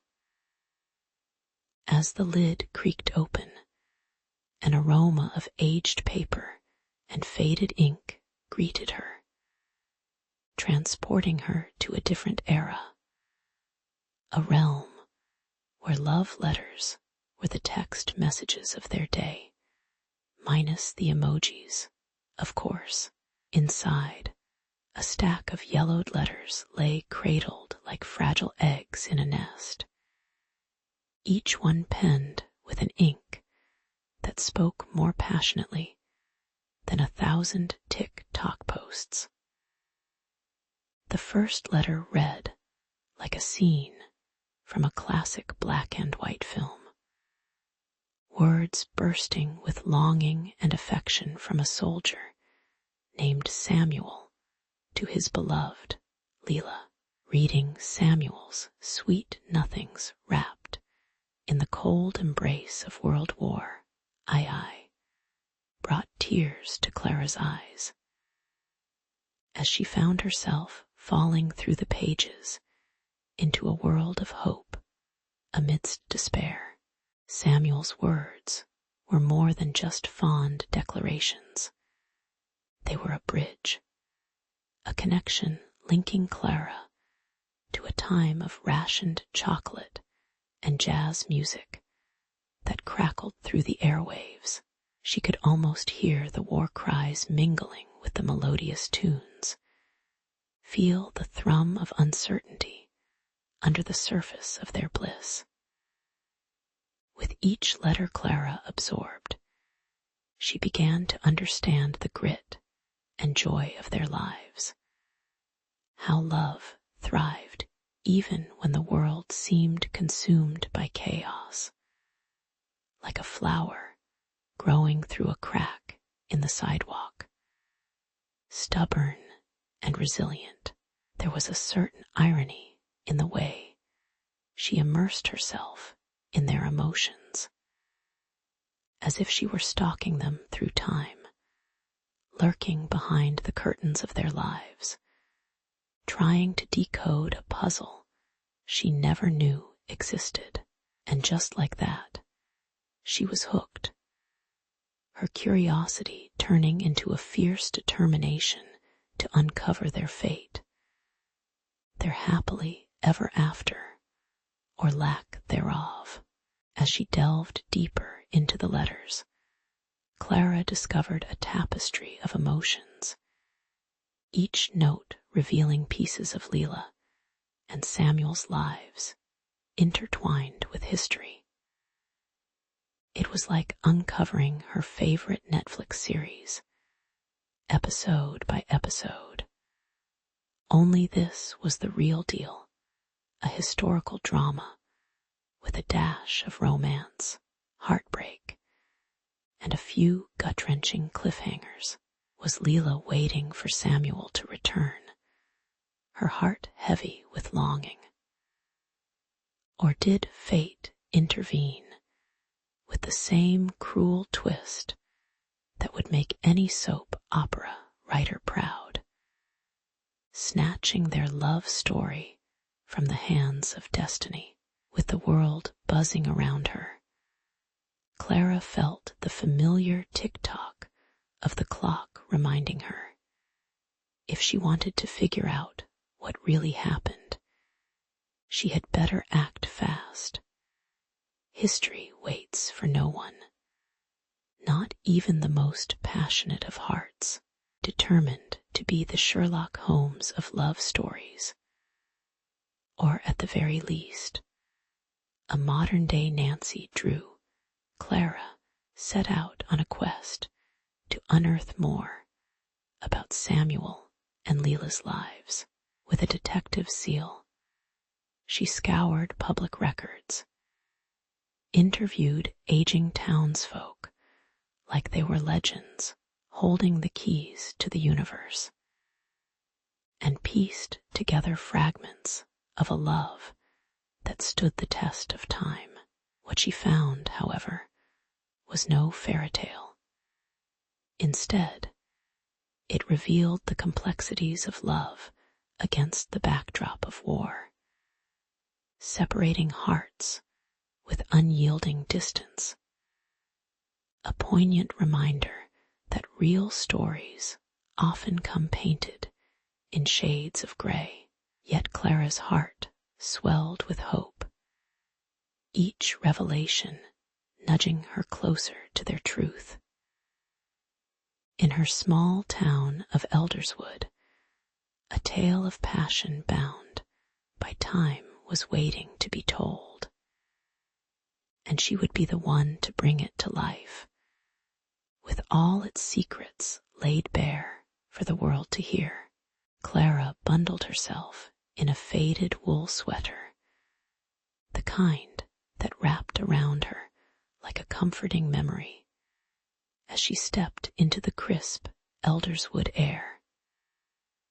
Her heart raced with each heartbeat, louder than a war drum, as she strolled down the cobblestone streets. The sight of the old library sent a thrill through her. Its weathered stone walls had seen decades of stories, histories whispered through the cracks. With every step, she pictured Samuel and Leela, their youthful laughter echoing like a distant melody from war-torn uncertainties. Today was the day she would unearth the secrets of their love buried beneath generations. And Clara felt almost like Indiana Jones, with a penchant for romance instead of temple raiding. So here she was, ready to dig up the past, preferably with fewer snakes involved. Inside the library, the dusty air clung to her like an awkward hug from a long-lost relative, heavy and suffocating. The elderly residents of Elderswood were her gold mine, each one a living Google search with stories that crackled like the pages of an old book. She approached Mrs. Hargrove, gripping her vintage teacup like it was a potent elixir of wisdom. all while dodging the stream of kitty fur swirling around her ankles. Clara listened intently as Mrs. Hargrove recounted tales of Leela dancing under the moonlight. Her spirit ignited by the sweet scent of jasmine in the air, only to be abruptly dimmed by the departure of her love to war. It was almost poetic, and Clara couldn't help but feel a twinge of envy for Leela's enchanting past. Yet the war loomed over the stories, like a storm cloud ready to rain despair over the cheerfulness of summer skies. But alas, secrets rarely remain buried without a struggle. Clara's enthusiasm bumped head-on into the stubbornness of her family, who greeted her inquiries with wary glances and heavy sighs, as if reopening these old wounds might summon a vengeful ghost armed with haunting memories. Each conversation felt like treading on brittle ice, where one misstep could crack the surface and plunge her into the icy depths of regret. The more she probed, the more they retreated, evoking an eye roll reminiscent of a rebellious teenager, the kind that made her want to fling open old photo albums for dramatic emphasis. But Clara was undeterred. She was a resolute detective in fetching pajamas, and no amount of family drama would stop her from piecing together the missing parts of a love story that pulsed in her very veins. Then there was Mr. Blake, the rival historian, whose charm was as appealing as a soggy sandwich. Sporting tweed that looked more suited for a 1950s sitcom, he had a knack for turning the simplest fact into an exaggerated battle for supremacy. While Clara sought to preserve Samuel and Leela's correspondence, Blake appeared more interested in collecting accolades than truths, intently prowling the library as if it were a buffet line, and he was a starving wolf. She could almost envision him hoarding the love letters, wearing them like a cape, and announcing his findings with all the modesty of a pop star accepting a Grammy. Clara resolved to steer clear of this historian's theatrics while channeling her inner Laura Croft. After all, it wasn't just about finding artifacts. It was about celebrating the story, the very essence of two souls trying to connect amidst the carnage of their era. Yet, despite the hurdles, Clara felt a magnetic pull towards the love shared by Samuel and Leela. Each discovery, each tattered letter she uncovered added layers of connection, like a well-worn quilt that suddenly felt warmer, even in the chill creeping through the library's ancient windows. Their tales of romance wove a tapestry of resilience against the backdrop of a grim history, inspiring Clara's heart to beat with newfound vigor. Perhaps it was destiny that she had stumbled into their world, a grand design that asked for her hand in this historical dance. As she gazed into the pages of the past, Clara realized that some stories do not merely belong to time, but linger in the hearts of those willing to chase them. A vivid reminder that love always endures, even when it's hidden amongst dusty collections and hesitant family knots. Clara stood in the dim light of the old attic, dust motes dancing like confused fairies around her. The air was thick with the scent of mothballs and aged wood, a time capsule of forgotten memories. As she flipped through the brittle pages of a hidden diary, her heart raced, a love story unfolding like a beautifully tattered love letter. Each word was a brush stroke, painting Leela's world filled with hope and heartbreak. Samuel, the elusive soldier, had not just vanished. He had left behind an echo of longing that lingered in the musty air, making Clara feel as if she were eavesdropping on a moment frozen in time, like a scene from Titanic, but without the sinking ship and icy waters. But just as Clara was about to dive deeper into Leela's heartache, a shadow loomed larger than life. Mr. Blake, the neighborhood curmudgeon known for his ashy mustache, and frowning like he had just bitten into a lemon. With a voice as gruff as gravel, he threatened to scuttle her efforts, his eyes narrowing like he was spotting someone trying to sneak past with the last slice of pizza. His words were sharp, slicing through Clara's resolve, yet all she could think was how comic book villains had nothing on this guy. If he had a hidden lair and a cackling laugh, it would complete the scene perfectly.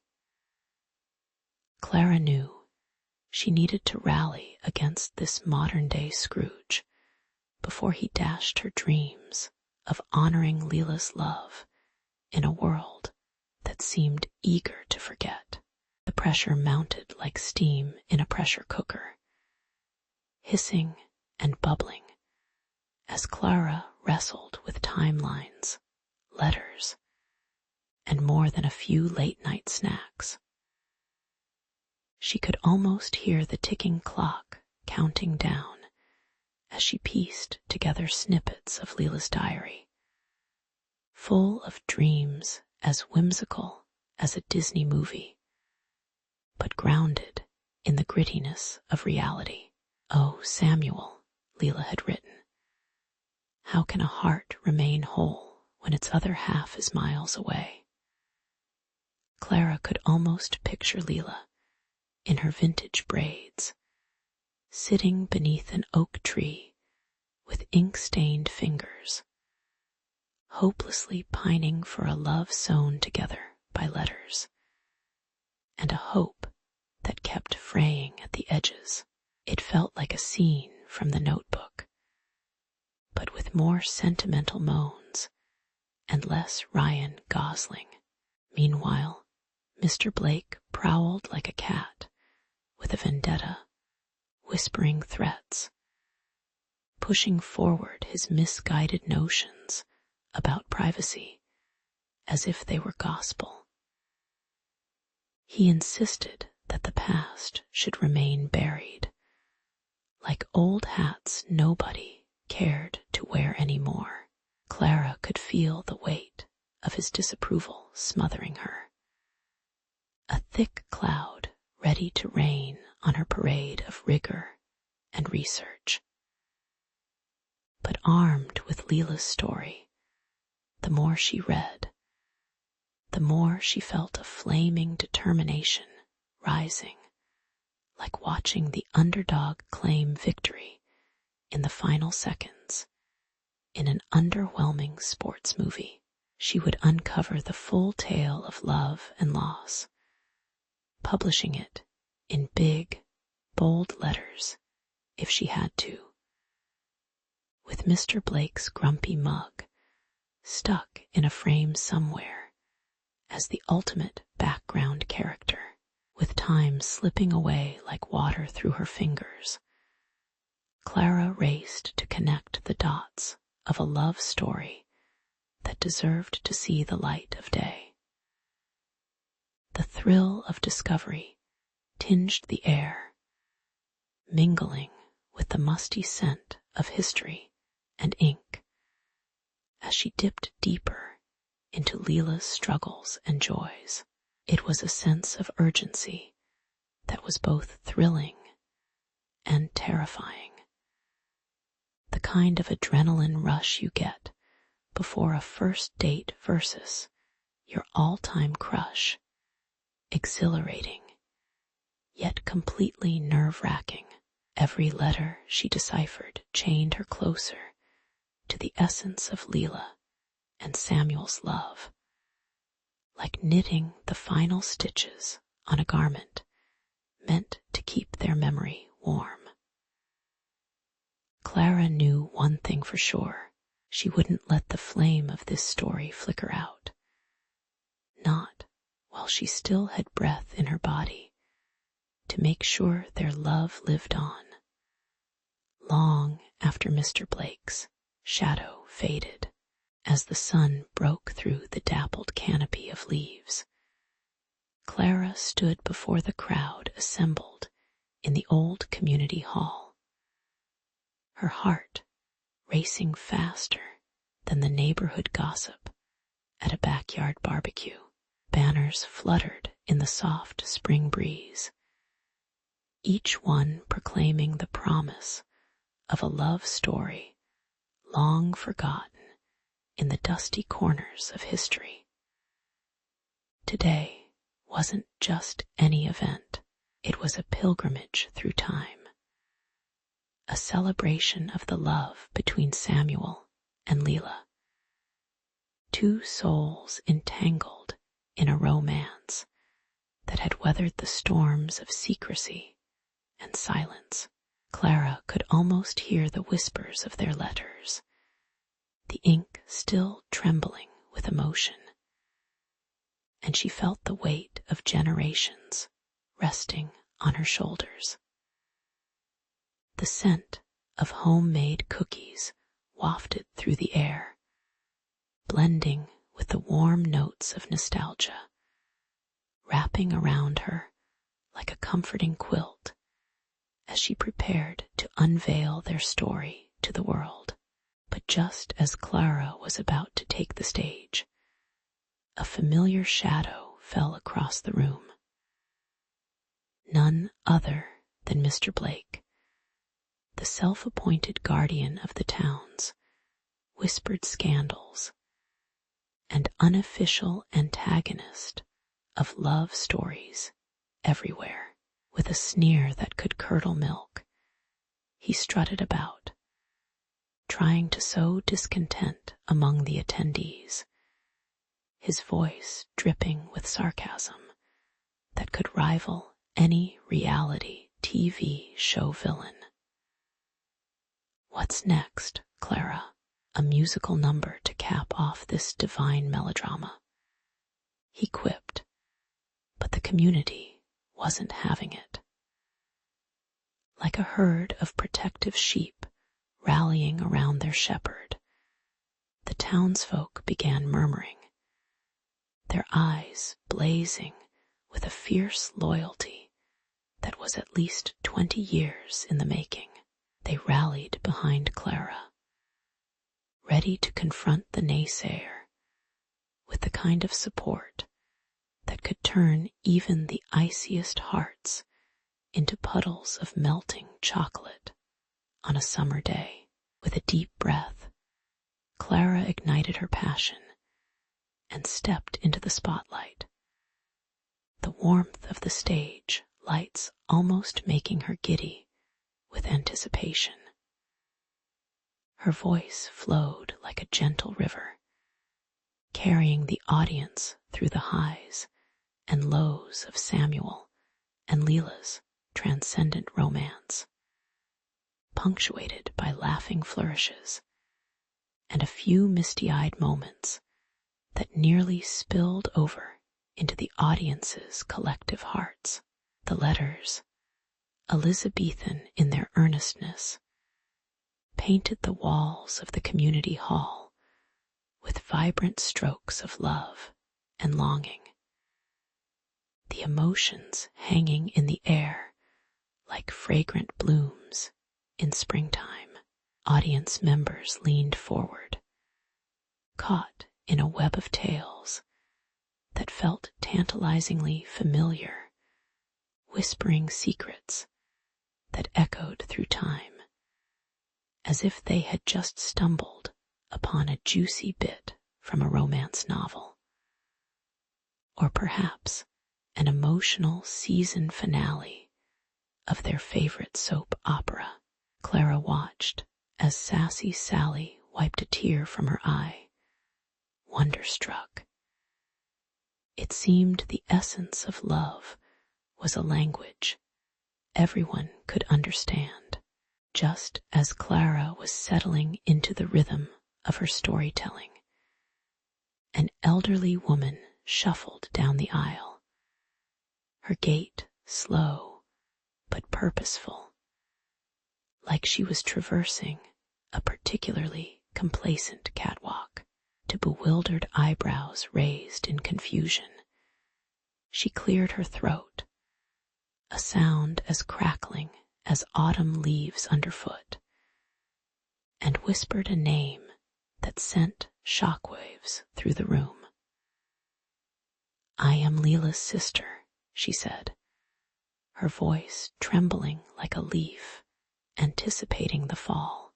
Gasps erupted like popcorn in a hot pan, the room filled with a cocktail of excitement and disbelief. And for a moment, time stood still.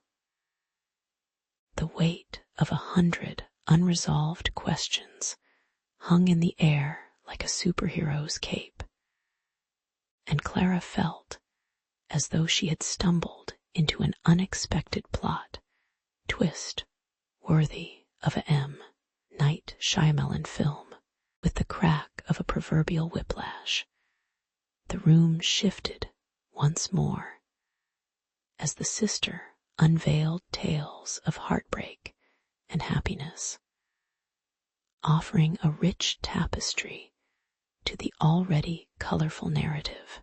Her eyes sparkled with the sweetness of memories, betraying years of secrets tucked away like treasured photographs in a shoebox under the bed.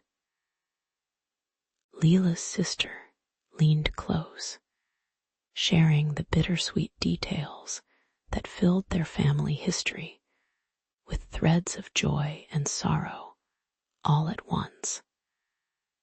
Like sampling a chocolate truffle that had just a hint of salt, Clara felt the energy in the hall swell from curiosity to connection. A surge of understanding washing over everyone as this long-lost piece of the puzzle clicked squarely into place, with applause ringing through the air and the scent of triumph mingling with that of cookies. Clara realized that the heart of the matter was not just about uncovering a love story, but about uniting a community, reminding them that love, in all its messy, beautiful forms, is timeless. In the heart of Elderswood, the sun dipped low, casting a golden hue over the town as Clara stood by the freshly erected memorial. This wasn't just a chunk of stone adorned with names. It was a testament, a shrine, if you will, to the lovers torn asunder by the ravages of war. Think Titanic without the shipwreck. Love story meets tragedy. As she brushed her fingers against the cool granite, each name felt alive, breathing tales of longing and sacrifice into the crisp air.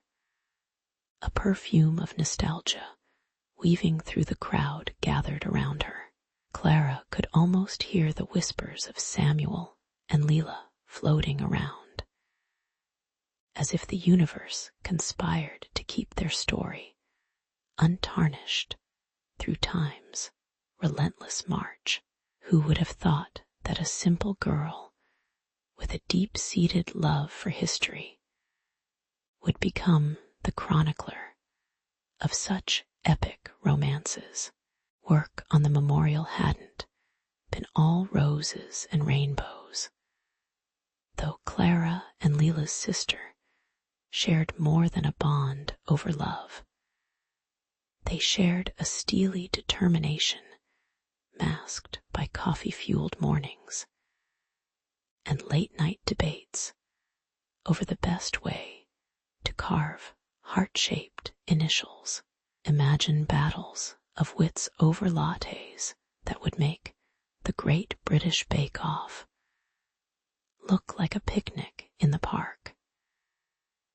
Each debate chipped away at their differences, allowing their shared grief to sculpt a friendship they never expected. They laughed about how war often made fools of men, especially when love was at stake. Yet here they were, forging a friendship out of the ashes.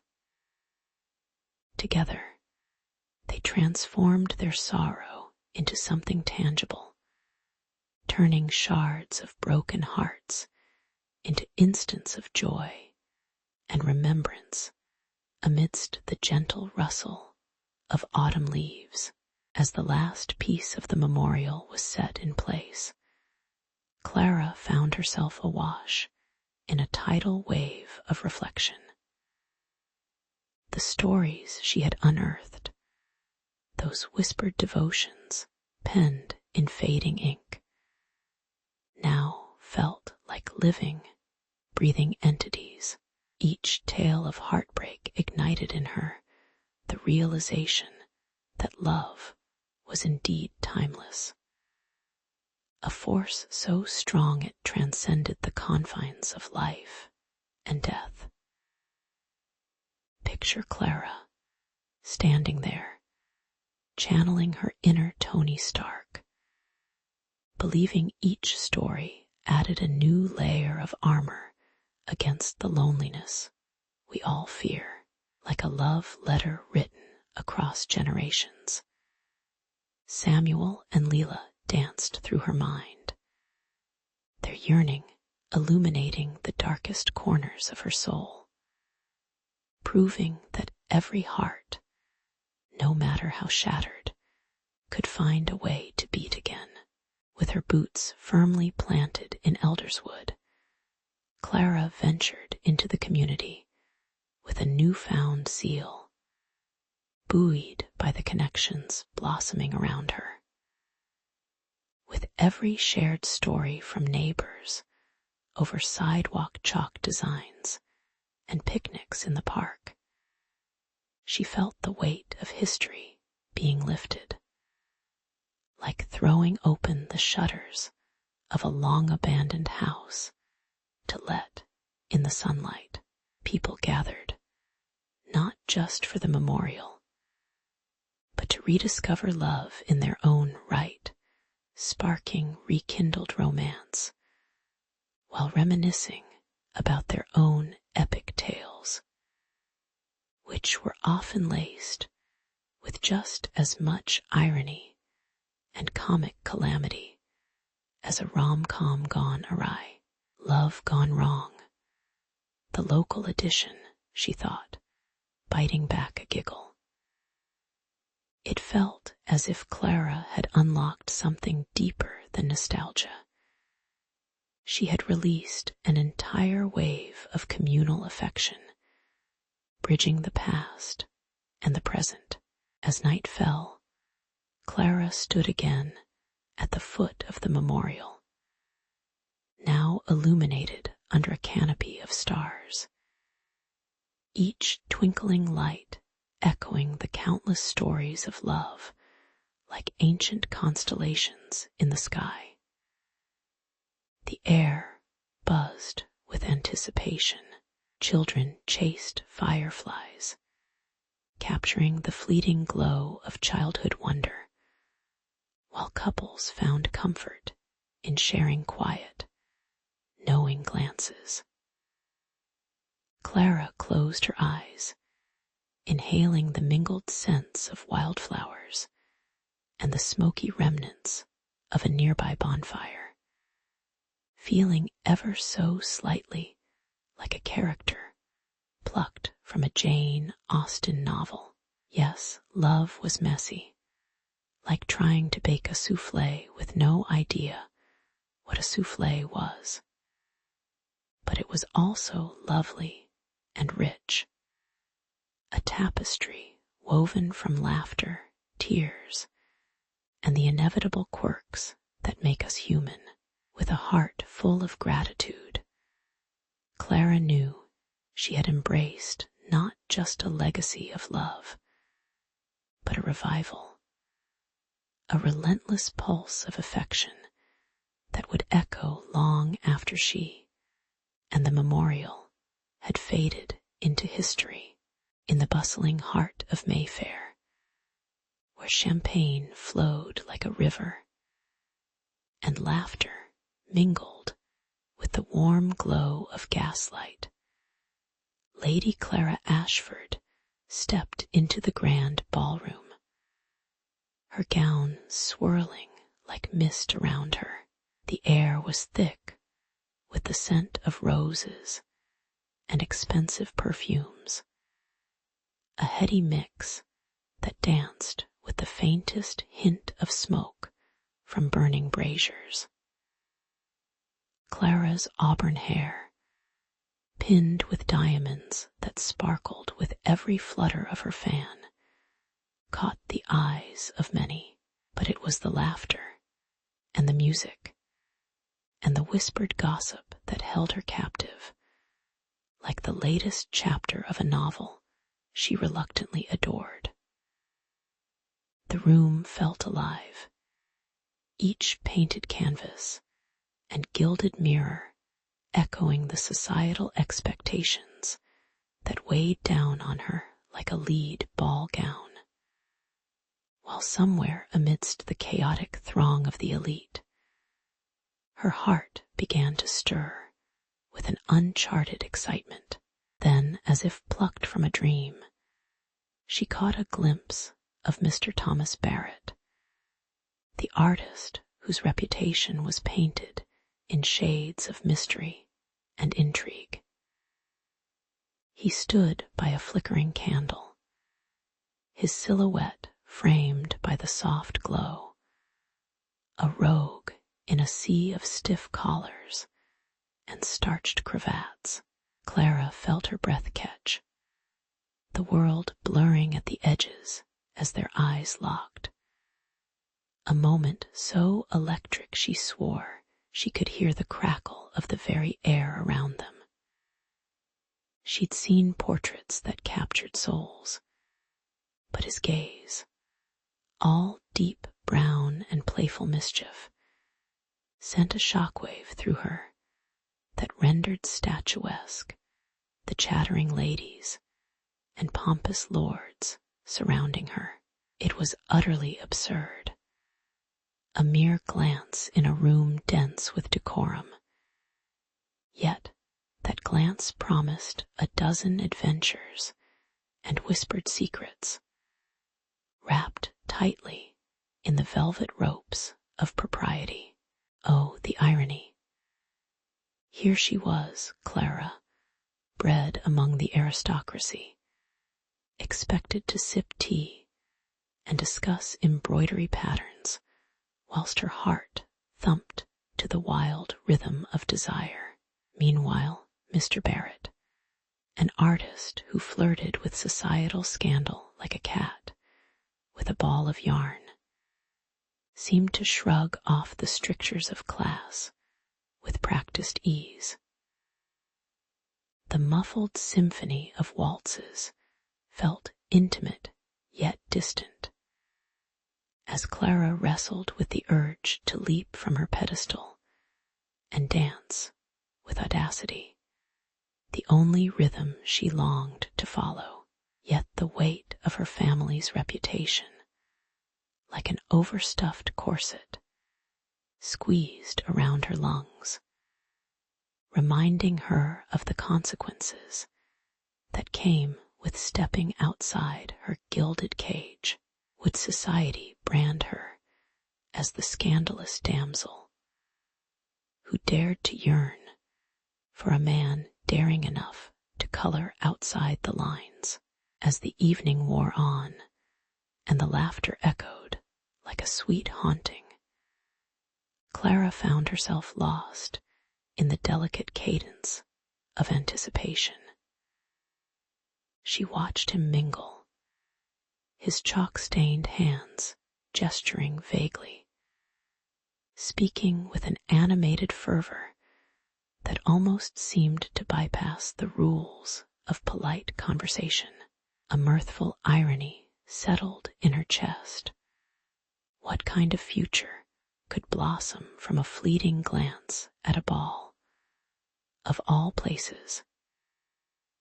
Yet, every time their gazes danced, it was as if the universe whispered a promise that hinted at more than mere societal exhibitions. He was not just a man, but a door to a world where whispers turned into laughter and secrets bloomed like flowers in the night. But the clock was ticking, and among the swirling gowns and glittering chandeliers, reality loomed like a shadowy figure in the periphery. Clara knew she had to return to her duties as the dutiful daughter, a role far too rehearsed, yet her heart tugged like a demanding child, unwilling to let go of a toy. As the strains of a waltz filled the air, she felt a pang that was both thrilling and terrifying, a duel of obligation versus desire. Clara took a deep breath, her resolve crumbling like an overbaked biscuit, the smattering of rules and norms feeling increasingly futile. Who knew that a single glance could unravel the fine embroidery of her life? Maybe just this once, amidst the clinking glasses and velvet whispers, she'd dare to dream of more than just what society dictated. In the lush, green labyrinth of her family's estate, Clara felt like a character in one of those scandalous novels that might cause a blush if found too close to her mother's often scrutinizing eyes. The gardens, alive with the scent of roses and freshly cut grass, had transformed into their secret world, hidden away from the prying gaze of society. Who knew that a mere whisper of wind could conspire with her heart's wildest yearnings? Every stolen glance at Thomas sent a delightful shiver rippling through her, breaking the monotony of her day like a splash of color on an otherwise gray canvas. It was in these fragrant corridors of betrayal and desire that she began to write heartfelt notes, each carefully folded, as delicate as her burgeoning love, and equally as fragile, almost begging to be discovered by curious eyes. If only her mother knew. Yet, as their hidden rendezvous deepened, so did the looming shadow of discovery. Clara's mother, a formidable matriarch with a well-practiced eye for mischief, began to notice her daughter's absent-mindedness, the way Clara could stare vacantly at a teacup, as if it held the answers to the universe. With every passing euphoric minute spent under the elm tree with Thomas, Clara's spirit soared, while her mother's ever-watchful gaze crept closer. A relentless hawk circling its hapless prey.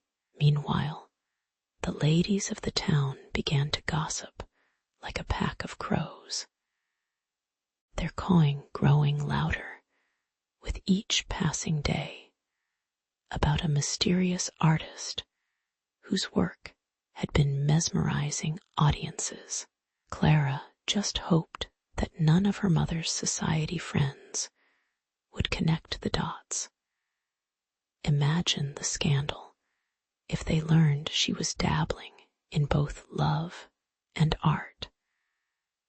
A double whammy worthy of melodramatic fainting fits. One fateful afternoon, Clara tucked a note adorned with flowery language behind a large sunflower, a secret waiting for Thomas to retrieve it. Her hands trembled, sending little beads of sweat down her spine, nearly as disconcerting as a cat in a bathtub. Each rustling leaf in the winds seemed to mock her audacity and romantic folly.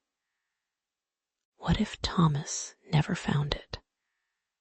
What if he did and found it dreadfully boring? The thought nearly stole the breath right out of her lungs. She was in too deep. What she didn't realize, however, was that their forbidden love was already sending ripples through the more than average nosy neighbor, Lady Buglington, who had an uncanny knack for sticking her nose where it didn't belong, like a curious dog at a butcher's shop. Their meetings, fleeting and electric, became the stuff of legend, masked behind subtle comments in tea gatherings as the ladies clinked their porcelain cups. Little did they know, it was Clara who was the canvas of an entirely different masterpiece. Her heart painted in hues of blush every time she caught Thomas's eye as he approached. But as the gossip thickened, thick enough to cut with a rusty knife, Clara longed for clarity, a resolution to this sweet torment. She entertained daydreams of scandal, artistic affairs, and bohemian escapades worthy of a glorious Victorian tableau. But those daydreams were quickly replaced with the reality of her mother's increasingly pointed remarks, sharp as a knife and just as dangerous. The ever-present risk of exposure filled the air like the heavy scent of impending rain. One wrong move, and everything could come crashing down.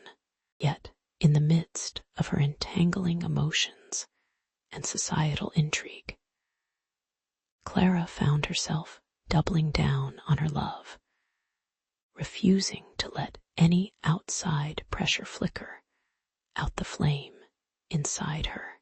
The thrill of secret glances, the tightening of her throat during their fleeting touches, felt more alive than any ball or dinner could ever offer. It was a cacophony of desire, sweet and heady, layered over the constant hum of tension, a symphony that could be either melodious or disastrous, depending on how fate chose to play its hand. Behind the quiet walls of her home, Clara clung to her secrets as one might hold a fragile ornament before an unsteady guest, wary of every sign of discord, and through it all, she silently vowed that she would dance the dance of love, even if the music occasionally faltered, and the shadows whispered treacheries in their wake. In the grand, echoing halls of her family's estate, Clara's heart thundered like the rain drumming against the newly washed cobblestones outside. Her mother, with an air of triumph and a twinkle in her eye that suggested tea-leaf readings instead of charting destinies, announced the illustrious match with Lord Sinclair. Oh, Lord Sinclair, wealthy and dull as a butter knife, he made even the most fervent descriptions of peas seem invigorating. Clara's mind swirled with visions of endless tepid ballroom dances, idle chit-chat about the weather, and more lace than any young woman should endure in one lifetime. She felt desperation clawing at her throat, as tangible as the dust motes swirling in the golden sunlight streaming through the window, begging for release from the shackles of her mother's ambitions and society's expectations. It was in the darkened corners of the garden, amidst the blooming night jasmine, that Clara sought refuge with her confidant, Eliza. The sweet, intoxicating scent enveloped them like a whispered secret, as Clara poured out her soul like spilled ink on fine parchment. Eliza, I refuse to be a puzzle piece forced into this ridiculous frame of matrimony, she declared, her voice laced with both rebellion and fear. And there, under a canopy of stars that seemed to wink conspiratorially, Eliza offered her encouragement, urging Clara to pull the thread of her own fate. What's life without a little risk, my dear? After all, every romantic tale needs a bit of scandal. Eliza chuckled, her laughter light and infectious, offering Clara a glimmer of hope and mischief amid the mounting pressures. Meanwhile, across town, in a dimly lit studio that smelled of turpentine and forgotten dreams, Thomas was wrestling with his own demons. The air was thick with the scent of paint and burnt wood as he attempted to distill the beauty of a Gothic landscape onto canvas, while knowing that the blink-and-you-miss-it art world was far more competitive than Lord Sinclair's boring soirees. Each stroke of his brush felt like a shout into a void, as critics' voices echoed in his mind, dampening his creative spirit. Yet, somewhere beneath the layers of color, his longing for Clara shimmered, a fire that refused to be extinguished by either societal pressures or the sneers of pompous art dealers. The thought of losing her to the drudgery of marriage ignited a new fervor in his brush strokes, blending desperation and passion onto the canvas, determined to secure both his career and his heart. As the urgency of their situations collided like a thunderstorm on the horizon, Clara and Thomas hatched a reckless plan. With giddy excitement, that felt both thrilling and dangerous. They envisioned a daring escape, one that could unveil their feelings or expose them to the merciless glare of societal scrutiny. A clandestine rendezvous at the annual masquerade ball would not only provide a perfect cover, but also offer a backdrop ripe for adventure, where masked faces collided and secrets could flutter away like confetti. Clara, donning a dramatic mask adorned with feathers and mystery, reveled in the prospect of dancing with Thomas, allowing their hearts to sway freely amid the vibrant chaos of jubilation. Yet, as visions of romance danced before her, a nagging doubt echoed in her mind.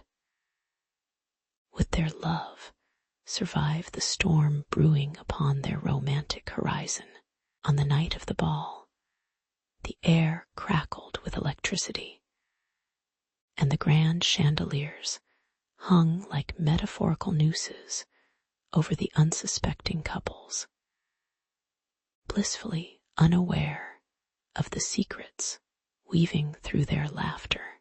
Clara, sparkling in her gown, felt a surge of both exhilaration and terror as she stepped into the throng of other masked revelers. Immersed in the sea of satin and brocade, she and Thomas found solace in stolen glances and whispered promises amidst the cacophony of flirtation.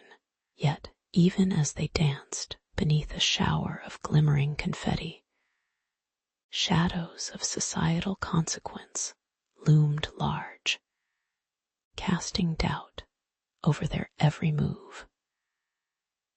Would their effort to break free from the bonds of expectation unite their hearts, or lead them spiraling into the depths of ruin?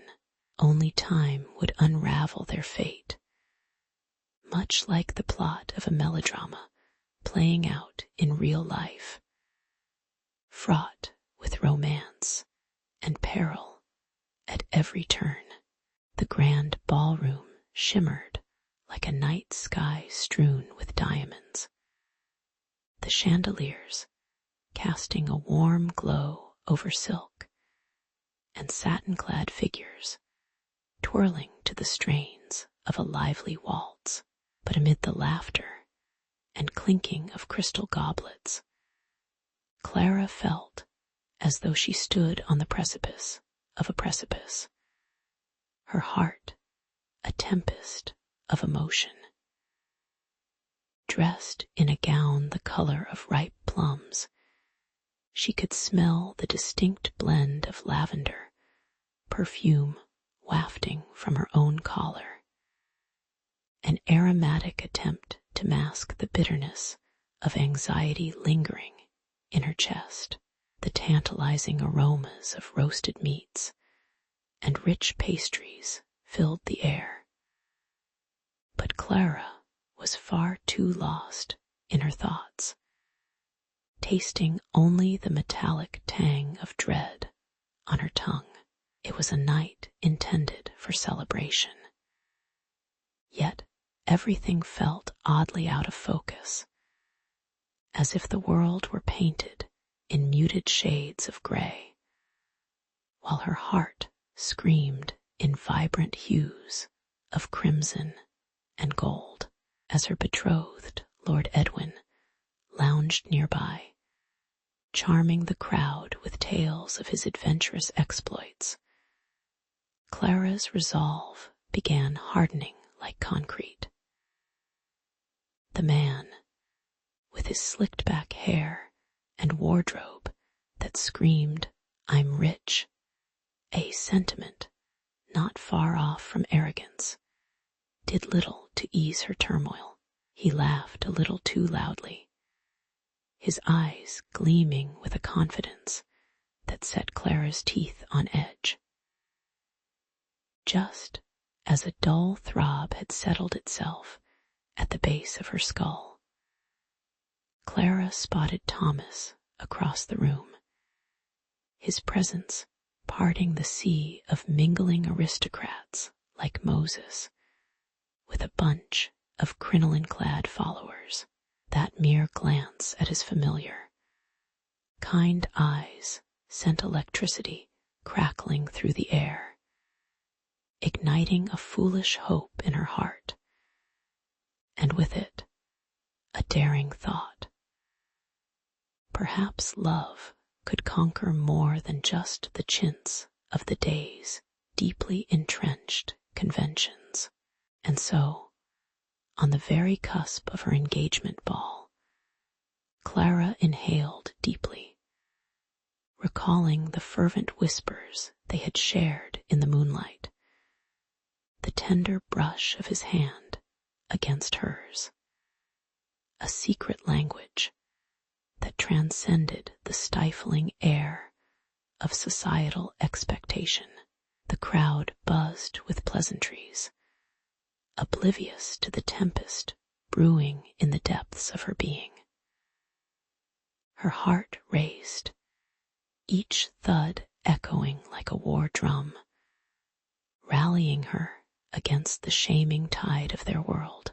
As she stepped onto the marble dais, silence gripped the room like a gavel pounding upon Judgment Day. The brightness of generation-old chandeliers dimmed momentarily, as if even the crystals anticipated the storm about to break in this sanctuary of propriety. With her voice, a compass defying the magnetism of conformity, she declared her love for Thomas, the words spilling from her lips like a well-rehearsed soliloquy, passionate and profound, yet fraught with the weight of rebellion. Gasps reverberated through the ballroom, a cacophony of disbelief more deafening than the overture, leaving mouths agape like fish out of water. Thomas's eyes widened, the cerulean depths brimming with a mix of surprise, and that deep, intoxicating connection that bound them together. The atmosphere fizzed with a tension thicker than the musky scent of sweat and polished wood. Even the orchestra faltered momentarily, the violins quivering as if struck by the gravity of the moment. Clara stood there, poised and trembling, feeling as if she might reach out and grasp the very stars, or alternatively, plummet into the abyss of their scorn. But with great choice comes even greater consequence, and Clara would soon learn that the fallout of her declaration would ripple far beyond this gilded gathering. Whispers would slither like serpents throughout society's drawing rooms, with heads shaking in disapproval, meant to shatter her spirit. A drama worthy of a stage, complete with a plot twist no one saw coming, not even her. She locked eyes with Thomas, their shared defiance sparking like fire and courage. Yet the cold echo of future repercussions chilled her bones. Her family's wrath would leap mercilessly from the shadows, ready to pounce like an angry feline, its claws outstretched for the flesh of her choices. But for now, in this breathless moment before the inevitable judgment, Clara allowed herself a sliver of happiness, a flicker that might just light the way to her true freedom. In the quaint cobbled streets of Victorian London, Clara and Thomas stumbled not just through the remnants of their scandal, but into an unfamiliar spotlight. The air was thick with anticipation as they held hands, cloistered by the whispering winds of change. Outsiders might have only heard the rustle of their skirts and the crunch of gravel beneath polished boots. But Clara felt the electrifying pulse of something new around her, an undercurrent of revolution, vibrant as the hues of a sunset. Society, those ghostly figures of starch and crinoline, was beginning to stir like a ship awakening from a long slumber, and Clara was set on being its captain rather than a mere passenger. "Keep your hats on, folks. Looks like we're in for a wild ride," she might have quipped with a cheeky grin, igniting a flicker of mischief even in the gravest of faces surrounding them. The gatherings in refined parlors transformed as the tears of scandal washed the dust off long-standing traditions. Clara's courage became the stuff of whispered admiration over tea. Her name floated through the air like steam rising from a freshly brewed cup. Suddenly, genteel young ladies were slipping clandestine notes to each other, daring to discuss the unmentionable, the power of love over societal expectations. And men, usually fixated on stiff upper lips and harder banter, began to rally around their cause, bolstered by the courage shown by Clara and Thomas. One particularly dashing gentleman raised his glass petitioning to love and to those brave enough to embrace it. Bathed in the glow of flickering candlelight, laughter bubbled forth, and with it, hope grew stronger, a rebel's anthem sung softly in shadowy corners of society. Little by little, Clara became a beacon of change, wielding her influence like an imaginary sword, cutting through the fraying threads of tradition. With each brave step she took, even the scent of the roses in hat shops seemed to carry a new fragrance, one that was heady and daring, infused with unspoken desires and freedom. In every lace-trimmed corner, young men and women began to openly exchange glances, their hearts thudding audibly against their dusty waistcoats and corseted bodices, daring to become their true selves. Although Clara felt the prickly weight of judgment at times, like the scratch of a needle in fabric, she also took solace in knowing her actions were resonating far beyond the frilly frocks and top hats of the upper crust. It was as if the very walls of stifled conventions were cracking, threatening to wear away under the onslaught of burgeoning passions and unadulterated truth.